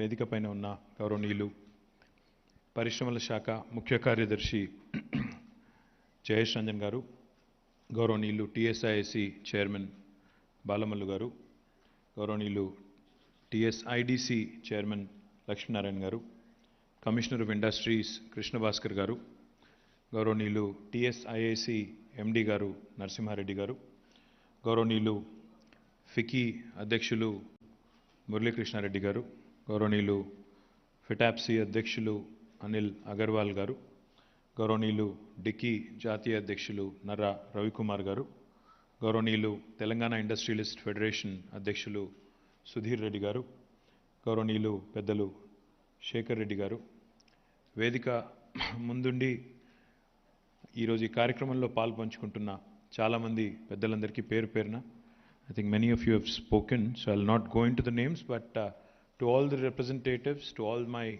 officers, and to all the representatives of various industry bodies, I firstly thank you for joining us today, and I thank the friends from media as well for being patient and for bearing with us. Firstly, I should tell you one thing. Nobody's really asked us to come out with an annual performance report. It is a metric that we have kept for ourselves. We said, we have to measure ourselves every year in terms of performance, in terms of how we have accomplished what we have set out to accomplish. So therefore, I would like to compliment, whatever kind words have been said. Many kind words have been said, attributing a great deal of, success to me and Jayesh. But I think, as a matter of fact, one individual or two individuals cannot bring about this sort of an effect. I think it is my entire team, Industry and Commerce Department's team, who really deserve a big round of applause. Starting with Principal Secretary all the way down to every single individual who is part of my Industry and Commerce Department. Firstly, I'd like to express my heartfelt gratitude to them, because I think no individual is a repository of wisdom. No institution is a repository of wisdom. Every day is a constant learning for all of us. So whatever we have been able to accomplish in the last 8 years is thanks largely to the multi-stakeholder approach that we have taken. All the industry bodies have cooperated with us. We have been given many kind opportunities to represent ourselves on various world forums, which again we are thankful to those industry bodies as well. And of course, without the support of the small, the micro, the medium, and the mega investors, no state will continue to progress. So I thank the entire industry community, the stakeholders who are the most important stakeholders. Now, I also felt at one point when everybody was praising, I was a bit worried as well. Typically, they do that only when you're retiring. So I was a bit worried. Why am I getting so much? So thank you, Shekhar Anna, for that. Thank you, Shekhar Reddy Garu, for that nice speech you gave. But I am very confident that good work will be rewarded, good work will be recognized. So I'm a very confident, person in public life, that people will recognize good work. So I am not going to retire anytime soon. You can be rest assured. I'm going to be around for a while. Now, just a quick thing. No matter what I say in terms of numbers, I think the fact is, there was a time in 2014 when the state was newly formed. There were lots of doubts. Like Mr. Murali Krishna Reddy said, a lot of people were worried as to what would happen to the industrial IT ecosystem in the state of Telangana. I think after 8 years, we can successfully and very proudly and happily say one thing. There was a time when we had to make a lot of effort to introduce the new state of Telangana to the world. But now, 8 years later, wherever I go, wherever my team goes, wherever my directors from the industries department go, wherever my officers go, we are always, without even us having to be there to remind anybody, we are now mentioned in the same breath as some of the most progressive, some of the most well-settled, industrialized states which have been there for a very, very long time. Typically in India, wherever you go, people talk about Tamil Nadu, people talk about Karnataka, Maharashtra, Gujarat. Now, not a day goes by, not a meeting goes by without the mention of Telangana in the same breath. Now, that is a testament. That is a telling comment and a testament to the kind of presence we've been able to create, to the kind of visibility we've been able to bring to Telangana. Now, this, of course, did not happen in a single day or in a single month or even a single year. Led by our Honorable Chief Minister, 𝗍𝗵𝗺𝗺 right from the top. I think that will has percolated all the way down to various departments, down to various officers, and the entire administrative machinery. And that's why you are seeing results today. So it's not one individual or a few ministers or a few bureaucrats. I think the 3.5+ lakh government employees that work in the government of Telangana, all of them are definitely deserving of due credit for the number of stellar achievements that Telangana has had in the last 8 years. Now, one thing I will tell you, which I believe is the real mantra of Telangana. What happened and how things have evolved in Telangana is because of the 3I mantra. The first I is innovation. The second I is infrastructure. The third I is inclusive growth. On innovation piece, a lot of people assume, a lot of people suppose that innovation is only confined to some aspects of business or some aspects of technology, to be more precise. A lot of people think innovation is all about technology innovation. No. Innovation is actually about disrupting the way you think, disrupting the way you work, disrupting the way you process your thoughts. What do I mean? Innovation can be practiced by anybody. Innovation can be practiced by government. Innovation can be practiced by institutions. Innovation can, of course, be practiced by individuals as well. That is exactly what Telangana has done. We have disrupted our policy. When this government came in 2014, our Honorable Chief Minister, in a similar room like this, held a marathon 7-hour session with various industry bodies. The CII, the Ftcci, the Ftcci, the DICCI, and many others, HICIA, NASSCOM, many others. He sat with them for over 7 hours. He discussed threadbare with his entire team of officers. I think this was in 2014, June or July, right after the state was formed. He sat for 7 hours. He sat and he didn't speak much. He actually heard more. He actually was getting the feedback from the industry. He kept asking them, probing them, what is it that you need? What is it that you need to make it work, to make Telangana a safe haven, an investment magnet, etc., etc. And whatever you have said that day, he has taken it in letter and spirit, imbibed it, and has come out with one of the best policies, best innovations that he could have in the form of 𝗍𝗵𝗺𝗺. Now, when I go out to any country, to any state, to any city, and when I speak about 𝗍𝗵𝗺𝗺, not only does my heart swell with pride, but the other party who's actually on the other side of the table, typically their eyes pop open when I tell them that in Telangana, we have conferred upon the investor a right to self-certification. No state in India has done that in 75 years of independence. In Telangana, we have brought about a system of deemed approvals. If your permission is not given in 15 days, on the 16th day it's a deemed approval. No state in India will tell you that. In Telangana, we've had the guts, the gumption, the audacity to take the bureaucracy and red tape head on.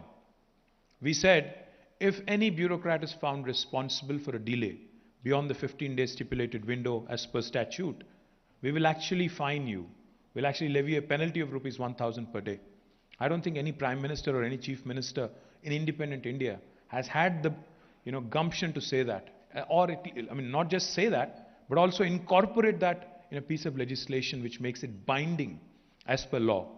That is Telangana for you. That is innovation. That is disruption for you. Not only have we innovated on the industrial policy, you look at our municipal policy, you look at our irrigation policy, you look at our rural development policy, You look at our textile policy, you look at our mining policy, every sphere of life which is relevant and pertinent to a common man. We've actually innovated, we've come out with some truly pioneering work. Talking about 𝗼𝗍𝗄𝗃, which is, of course, off context here. When I met with KPMG chairman back in 2016-17, I think it was, in New York, and when I was telling him the salient features of 𝗼𝗍𝗄𝗃, and when I said, no state in India will offer you this, deemed approval, self-certification, penalties, etc., etc.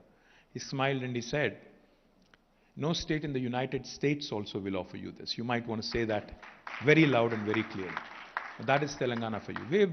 We have set new benchmarks. We have raised the bar high in policy making, not only for the rest of the country, but for many other countries across the world as well. And I always say this. A lot of people think when we come out with a new policy in itself is not enough. Because people can come out with nice slogans. It's easy. You know, slogans are easy to come out with. I mean, they roll off a tongue very easy. But you have to back them up with good policies. And you have to, more importantly, back them up with good enforcement. As a result of 𝗼𝗍𝗄𝗃 today, because a lot of people think when it comes to investing in India, people always, every government, every chief minister, every prime minister promises a single window. But joke ये है कि वो single window के पीछे हमेशा multiple window छुपे रहते हैं. That is a joke. कहीं भी जाओ लोग बोलेंगे हाँ भाई ठीक है आप single window बोलते हो, but पीछे बहुत सारे और लोग छुपे रहते हैं और वो लोग आपको काम नहीं करने देते हैं. But तेलंगाना में जब हमने ये 𝗼𝗍𝗄𝗃 लागू किया, we have trained our people all the way from top to bottom. Today the reason why I'm thanking my department and my employees is because they've truly accepted the change. Human beings typically are resistant to change. We don't change. We don't handle transition very easy. But my department and also 32 other departments and government officials who are used to doing business in a certain way have understood the intent of the Honorable Chief Minister and have actually worked with us over the last 7.5, 8 years, which I think has really brought in a lot of results. So 𝗼𝗍𝗄𝗃, today I'm happy to share with you all, of course, give you the exact numbers.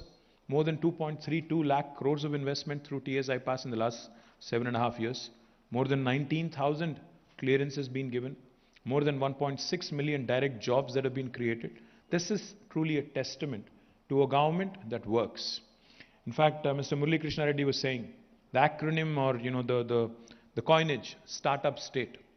Sir, startup state is not only because we are open to change, we are willing to experiment, we are willing to innovate and disrupt. It's also because we are very agile. You've given us a suggestion today on streetpreneurs. I mean, you said street entrepreneurs.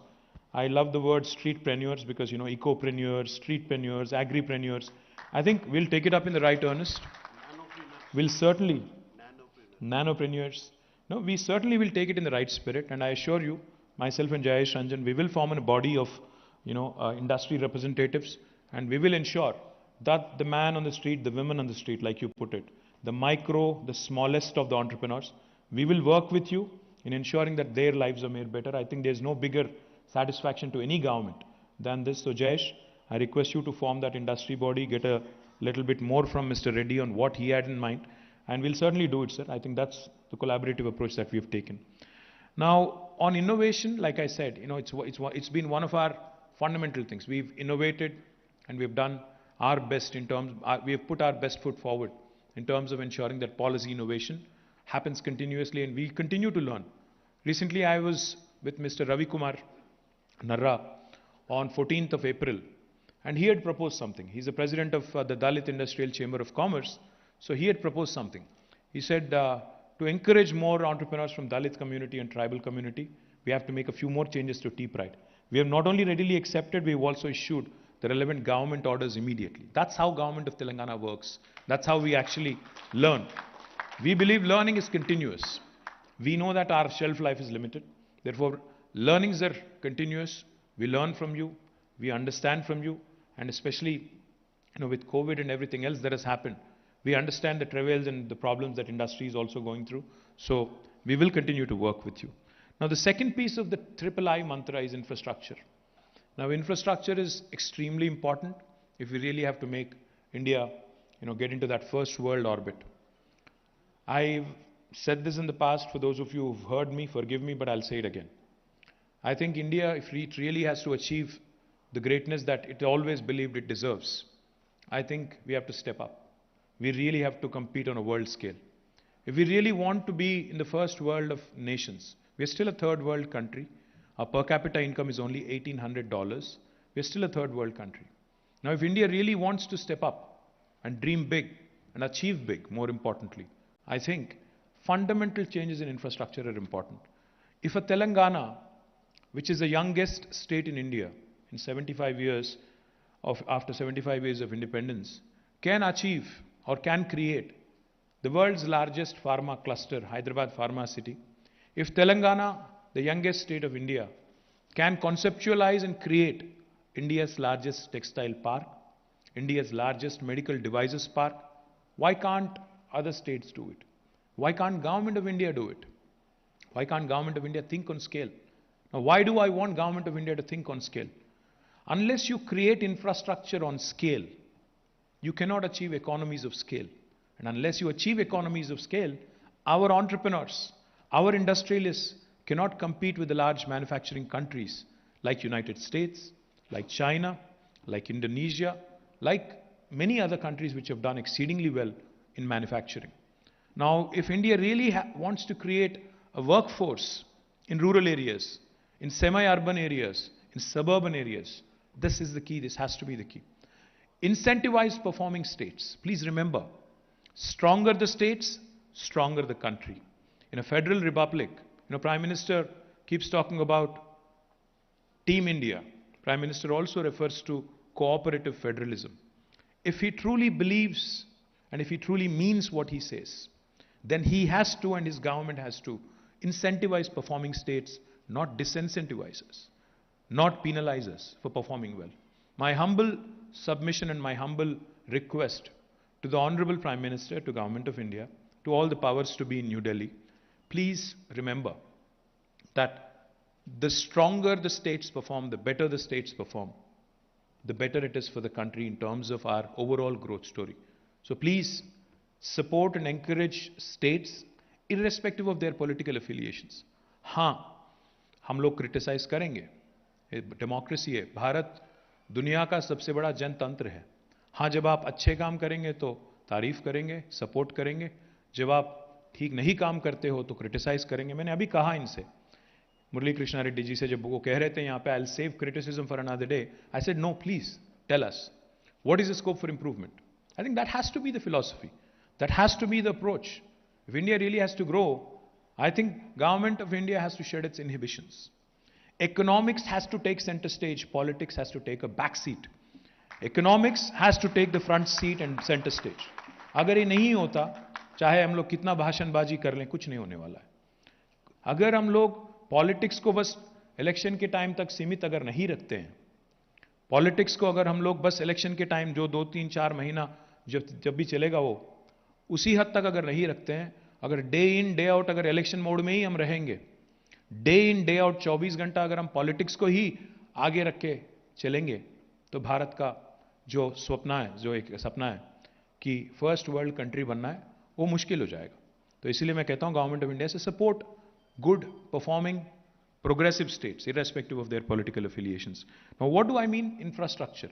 What I mean is, when Telangana has asked for industrial corridors, I am not permanent. Nobody is permanent. None of us is permanent.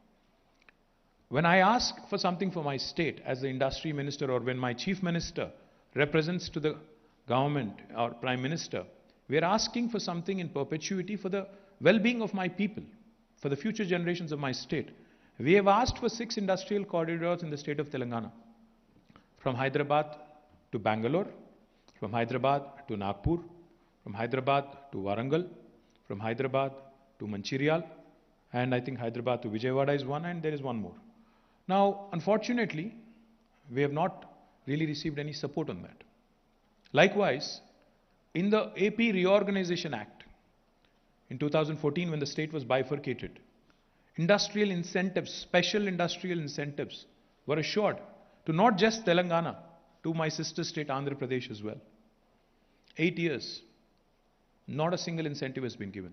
Now, if I ask for what is actually statutorily obligated to me, obligatory to the state, you cannot accuse me of being anti-national or, anti-union government. No, I'm asking for what is right.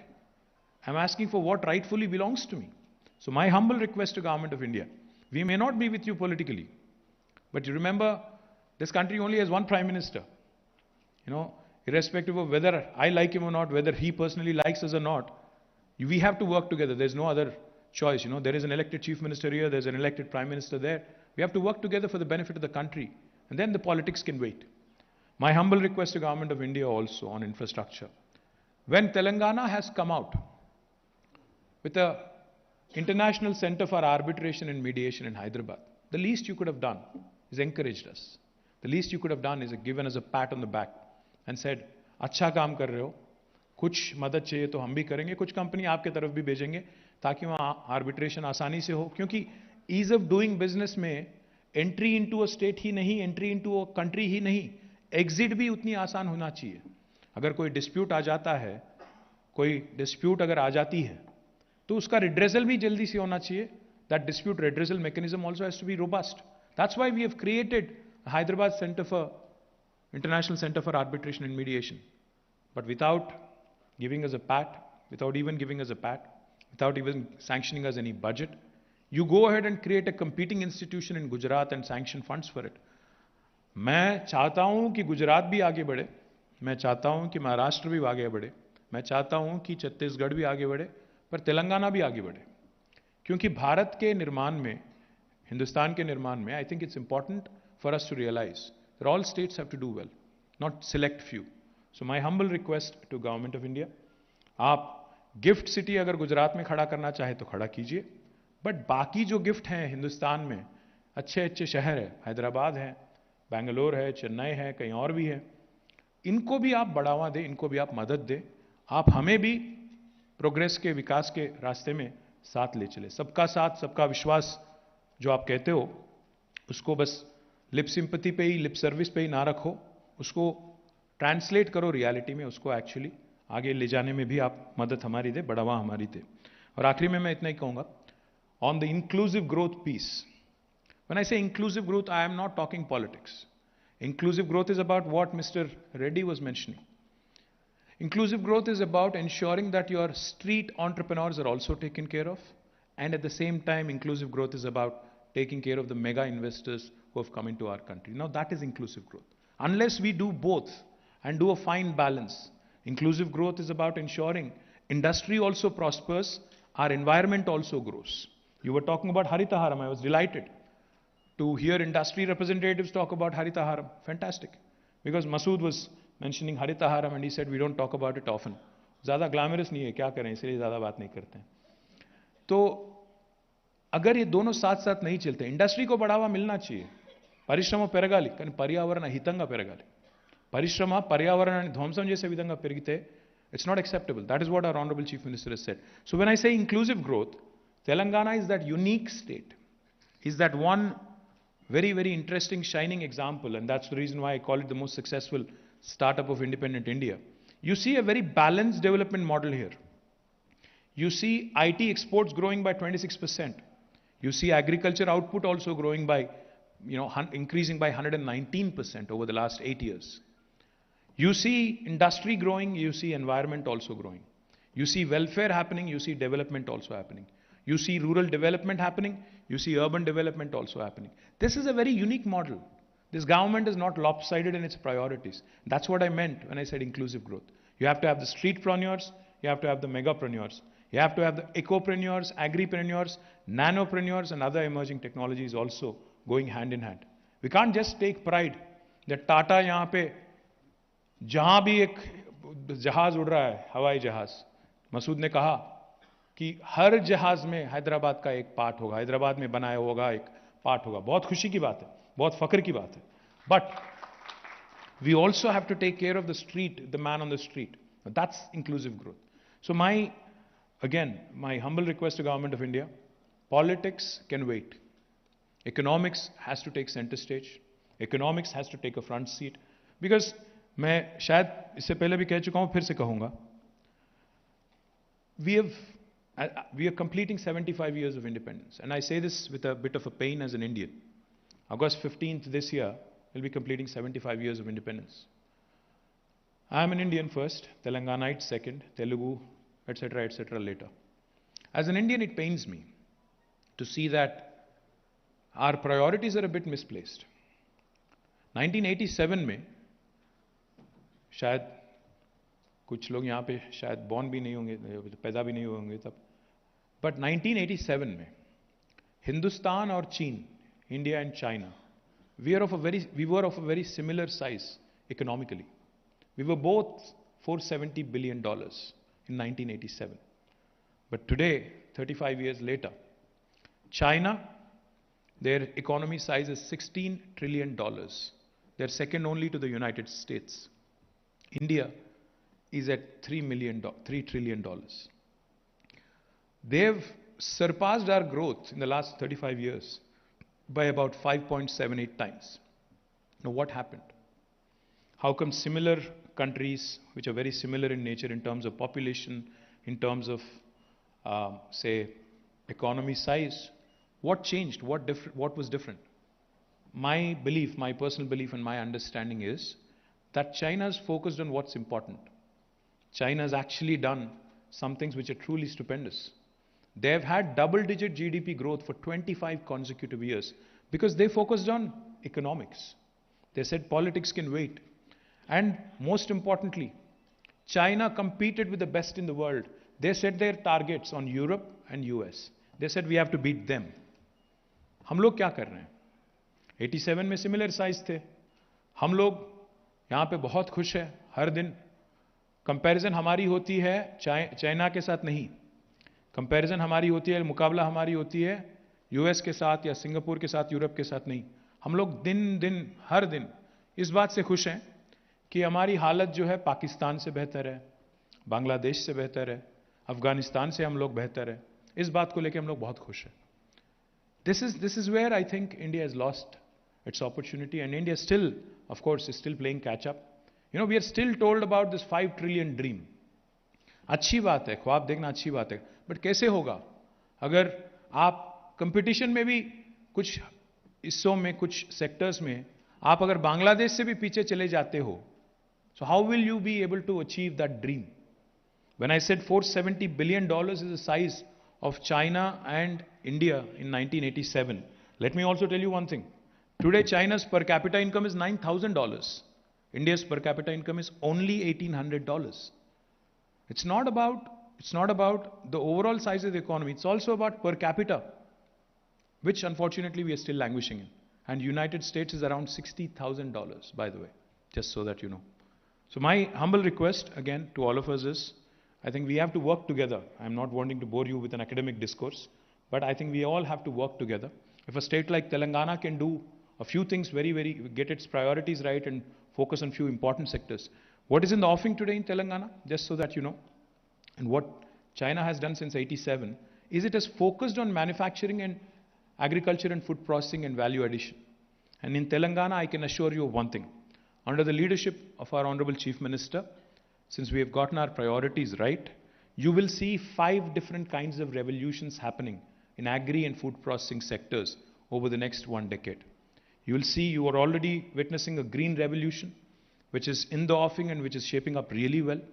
You will also see, we are number 1 now in inland fisheries in terms of fish production, which is called a blue revolution, which is again in the offing. And we are setting up a large aqua hub in one of our reservoirs. It is going to be India's largest aqua hub, which will give a further fillip to more production of fish. And as was being mentioned by Ravi Kumar Garu, even trout is being produced from Telangana today, which is a matter of great pride for us. Because we were not a state traditionally that was known for inland fisheries. So a blue revolution is in the offing. The third thing I'll tell you, which is white revolution, dairy industry, you know, shaping up rather well with government's encouragement and mini dairies and a lot of other activities coming in. White revolution is also in the offing. The fourth thing that is likely to happen with sheep rearing and animal husbandry is pink revolution, meat processing. And the fifth revolution that is likely to come up with government's focus on edible oil is yellow revolution. Oil palm is the yellow revolution. So these 5 revolutions, yellow, pink, blue, green and white, is what will propel Telangana into the next phase of growth. It is not just life sciences, it is not just IT, it is not just aerospace or textiles. These are the sectors that are going to give a huge shot in the arm for the rural sectors, rural areas. And I am a very firm believer that next phase of growth, next spurt of growth will also come from these areas. Now just quickly telling you some of the summaries, some of the points that I wanted to mention with respect to numbers. I have lots of them right in front of me. Our per capita back in 2014, when the state was formed, was 1,24,000 rupees. Today, Telangana's per capita has risen by 128% to 2,78,000 rupees in a space of about 8 years. Our gross state domestic product, GSDP, was 5 lakh crores, 5,06,000 crores back in 2014. Today, it is 11.55 lakh crores. Again, 130% increase. No state in India has been able to see this kind of growth rate. And let me remind you, all of this despite 3 important impediments. 1, demonetization, I think, which has hurt the economy badly, and we are seeing still some fallout of it. 2, COVID, which lasted for 2 years and which is still lasting. And 3, very little or zero support from Government of India. In spite of these 3 impediments, in spite of these 3 challenges, we have not lost hope, we have not lost heart, and we continue to toil hard, and that's why 128% increase in our per capita, 130% increase in our GSDP, and significant portion of that, of course, comes from agriculture and allied sector, contributes to about 16.3%. Again, that has increased to almost 18.3%. Now, industrial sector, our contribution to the state's GSVA is about 20.4%. And again, thanks largely to TIDR, TSI Pass, T-Pride, etc., etc. The services sector has also been growing at 18.3%. Now, most important and impressive, figure for me from a personal perspective is Telangana is the 11th largest state geographically in India among all the 28 states. We are the 12th largest state in India in terms of our population, but we are the 4th largest contributor to India's economy among all the 28 states. Now that is the power of Telangana. We are only 2.5% in terms of our population in the country, but our contribution to the GDP of the nation is 5%. Just to put things in perspective, हमारी जो population है 4 करोड़ है, contribution 5% है. उत्तर प्रदेश की population है 24 करोड़, उनकी contribution 15% है. Just to put things in perspective, just to let you know how well Telangana has done over the last years. Now, like I mentioned, we've been able to attract large investors, but what's even more impressive is we've been able to continuously create infrastructure. The TSIIC has been consistently involved in creation of new industrial infrastructure parks. Of course, the report will tell you more about how many parks have been created last year, in the last 7 years, etc., etc. I'll not go into the numbers because they're boring. So therefore, I'll not go too much into the numbers. Number of new companies have come in: Gokuldas, Malabar Gold, Pokarna. I'm only talking about last year, last 1 year's report, since this is Denmark's Integrated Gas Technologies, Plug and Play Tech Center, Bosch, a German company, Drillmec, again an Italian company, Grimner. All of these, have come in the last year. And let me give you a sector-by-sector kind of a breakup. In pharma sector, which is again one of our strong areas, life sciences. For those of you who do not know, we are the vaccine capital of the world. 1/3 of human vaccines are actually produced from Hyderabad, 9 billion doses. We also have the largest number of US FDA-approved manufacturing facilities for any province in the world. The second largest number is actually in New Jersey, United States. So we are a vaccine capital, we are a life sciences capital, we are also the bulk drugs, pharmaceutical capital of India. So with all these, strengths, we try to further consolidate. Ivanhoe Cambridge, a Canadian company, has announced $100 million in investment. Syngene is expanding operations. Yapan Bio is also expanding. Companies like Porus Life Sciences, CVR Life Sciences, Dandu Biosciences, Laurus Synthesis are investing around 500 crores. JAMP Pharmaceuticals, a Canadian company, has expanded. S3V Vascular Technologies has announced a new investment of 250 crores in medical devices park. In food processing, you just saw some very important announcements being made. Amul is setting up a state-of-the-art plant, which also will be the largest in South India. Mars Pet Care is investing 500 crores, again in expansion. They manufacture largely, the pet care, pedigree and other stuff. Fishin, a large American company, an aquaculture major. They export a lot of tilapia, and they also export a lot of frozen foods to the United States. Is investing about 1,000 crores, and they are going to be an anchor client of the Aqua Hub that we are proposing at Mid-Maner, the 𝗟𝗶𝗃𝗁𝗃𝗃 Reservoir in Rajana Sirsila. Hindustan Coca-Cola Beverages is setting up a state-of-the-art new 1,000 crore bottling plant in Telangana. In aerospace and defense, VEM Technologies has announced a mega project with an investment of 1,000 crores at Zahirabad. We also have had the Rolls-Royce Group's Spanish aerospace subsidiary, ITP Aero, expand or inaugurate their new facility last year. In EVs and automotive investments, Triton, it's a US-based electric vehicle company, which is investing about 2,100 crores in setting up a new factory in NIMS Zahirabad. Life Auto, which is a German company, is going to invest about 1,500 crores. One Moto has earmarked about 250 crores to set up its first production plant. Grafton Motors, a Hyderabad-based plant, will also invest about 150 crores. The Madras Rubber Factory, MRF Tires, will invest another 1,000 crores in expansion of their existing facility. Also create a new specialty assembly line at Sangareddy.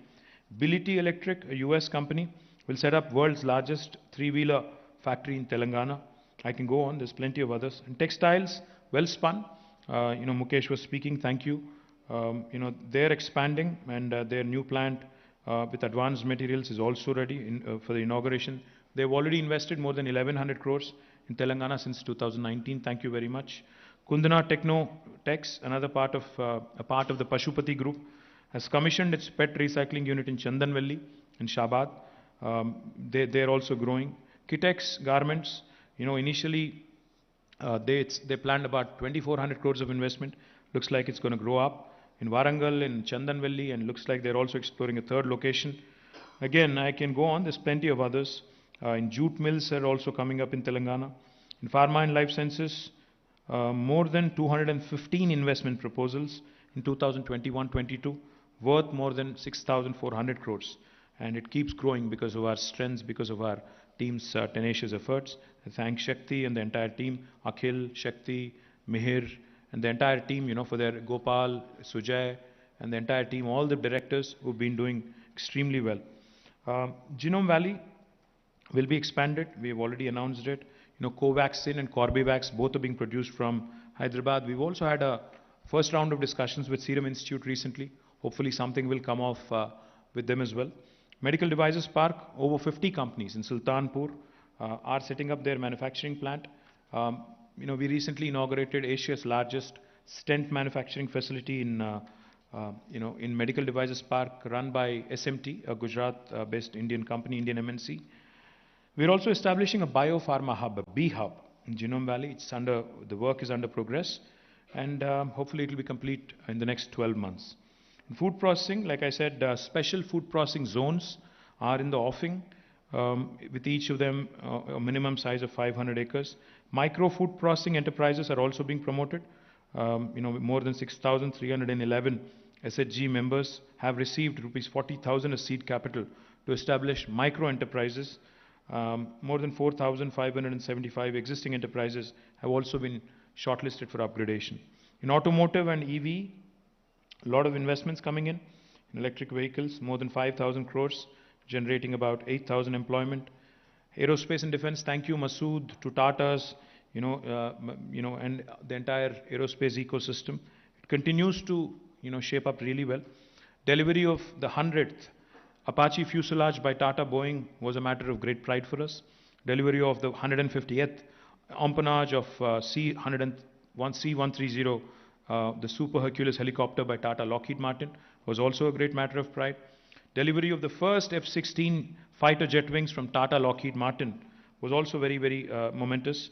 And delivery of the first mid-section fuselage of LCA Tejas aircraft by WEM Technologies was also very important milestone which was achieved last year.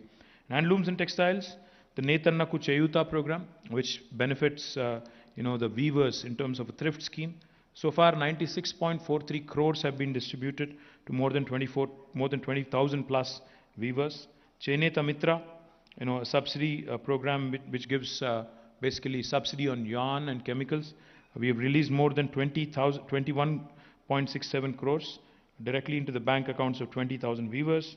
Department of Handlooms and Textiles, of course, has launched a new policy, and incentives worth 167.9 crores have already been dispersed. Logistics, again, is a very important sector. Toys is a very important sector. I can go on.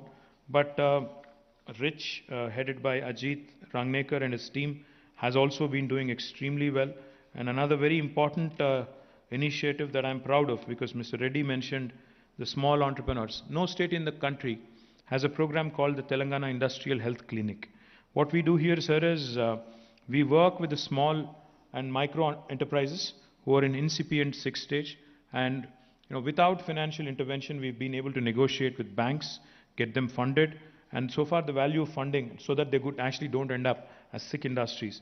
But I request both Ftcci, CII, 𝗟𝗺𝗃𝗃, all of you to work with us, because I think it's important, like you said, the big boys might not need our help, but I think the smaller, the medium, the micro entrepreneurs, of course, need all the help from various industry bodies, from various government agencies and banks. So I request your unstinted cooperation there as well.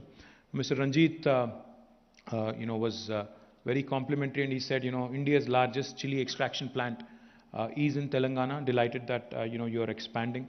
Food processing continues to remain a very, very important sector. Mahesh of DP, thank you very much, sir, for pointing out that industrial production is ramping up in the erstwhile Mahbub Nagar and new Rangareddy districts. Logistics, again, by virtue of our geographical centricity in India, Telangana has a lot more potential in terms of logistics. As we continue to expand our manufacturing presence, as we continue to attract more and more manufacturing companies to Telangana, I think logistics sector will also blossom simultaneously. I wanted to thank Masood and, of course, Mukesh, who also spoke, and all the other dignitaries, Mr. Agarwal, Mr. Reddy, Mr. Shekhar Reddy, again, and to both of my chairmen, Mr. Lakshmi Narayan and also Balamallu Garu, for their unstinted support. But most of all, Jayesh Ranjan, 𝗍𝗵𝗺𝗃𝗃 Reddy, Krishna Bhaskar, and the entire team of Industries Department. Thank you for all the hard work, for the brilliant work that you guys have put in. I think you guys deserve all the credit. Thank you very much. Jai Telangana. Jai Telangana, and thank you so much, our Honorable Minister, for always motivating and inspiring all of us here to excel in our respective areas of work. And yes, ladies and gentlemen, like I had mentioned, yes, it's a matter of great pride that the MSEFCs, they have, for Rangareddy and Mechal districts, they were awarded, they ranked #1 out of 126 similar MSEFCs. So I request the GMDICs from Rangareddy district to please step forward first. Our Honorable Minister will be felicitating you. Rangareddy district and team. The GMDICs from Rangareddy district.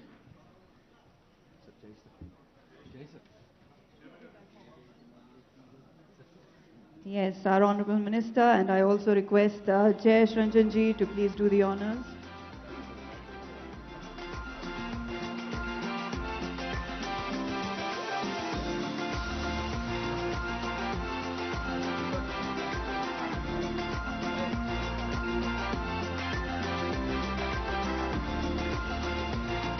I request Mechal district and team to please step forward.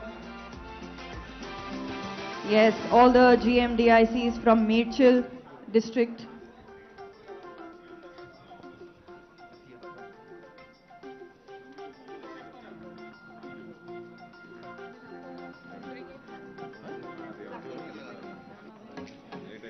Yes, ladies and gentlemen, so you have heard it, Telangana has arrived. And it is setting the benchmark in infrastructure, innovation, inclusive growth, and then again, Telangana has always been taking economics as the front seat. Like our Honorable Minister has just mentioned, it is indeed a global destination for investments. With that, my dear friends,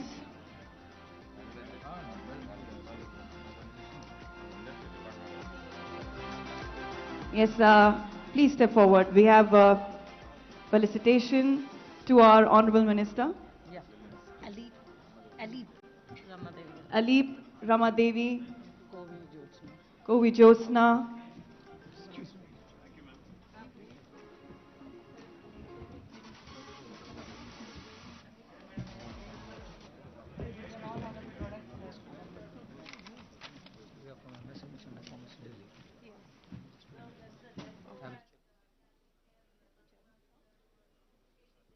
Yes, we have Mr. 𝗟𝗶𝗃𝗁𝗲, Chairman, MSME from Delhi. Yes, I would now first give it away to Mr. 𝗜𝗵𝗃𝗁𝗲, IAS, Director of Industries, to propose the vote of thanks. To the respected Honorable Minister, the respected Principal Secretary, the respected Chairmen of TSIC IDC, Sri Narra Ravi Garu, the MD TSIC, Sri Sudhir Reddy Garu, Sri Anil Agarwal Garu, Sri 𝗟𝗵𝗃𝗁𝗲 Reddy Garu, Sri 𝗚𝗚khar Reddy Garu, and all the dignitaries assembled on the dais. It is now a nationally, internationally recognized fact that the industrial ecosystem in Telangana, under the guidance of the Honorable Chief Minister and the Honorable Minister, is a model for emulation throughout the world. The architecture of our industrial outfit, consisting of the Commissionerate of Industries, the textiles, TSIC, the cane and sugar, all the GMDICs, TSIDC, TS Lipco, RICH, TIHCL, and our very dynamic team of directors from Invest Telangana, has facilitated an extremely strong ecology of growth. I'd like to thank all the industrial associations today, CII, 𝗍𝒑ci, DICI, ALEEP, COWE, TIF, 𝗡cci, 𝗡cci, FLO, ISOCAM, and everybody else who's come today and make this event a complete and grand success. We are your cheerleaders as much as you are ours, and we look forward to a deeper partnership in the future. Thank you very much.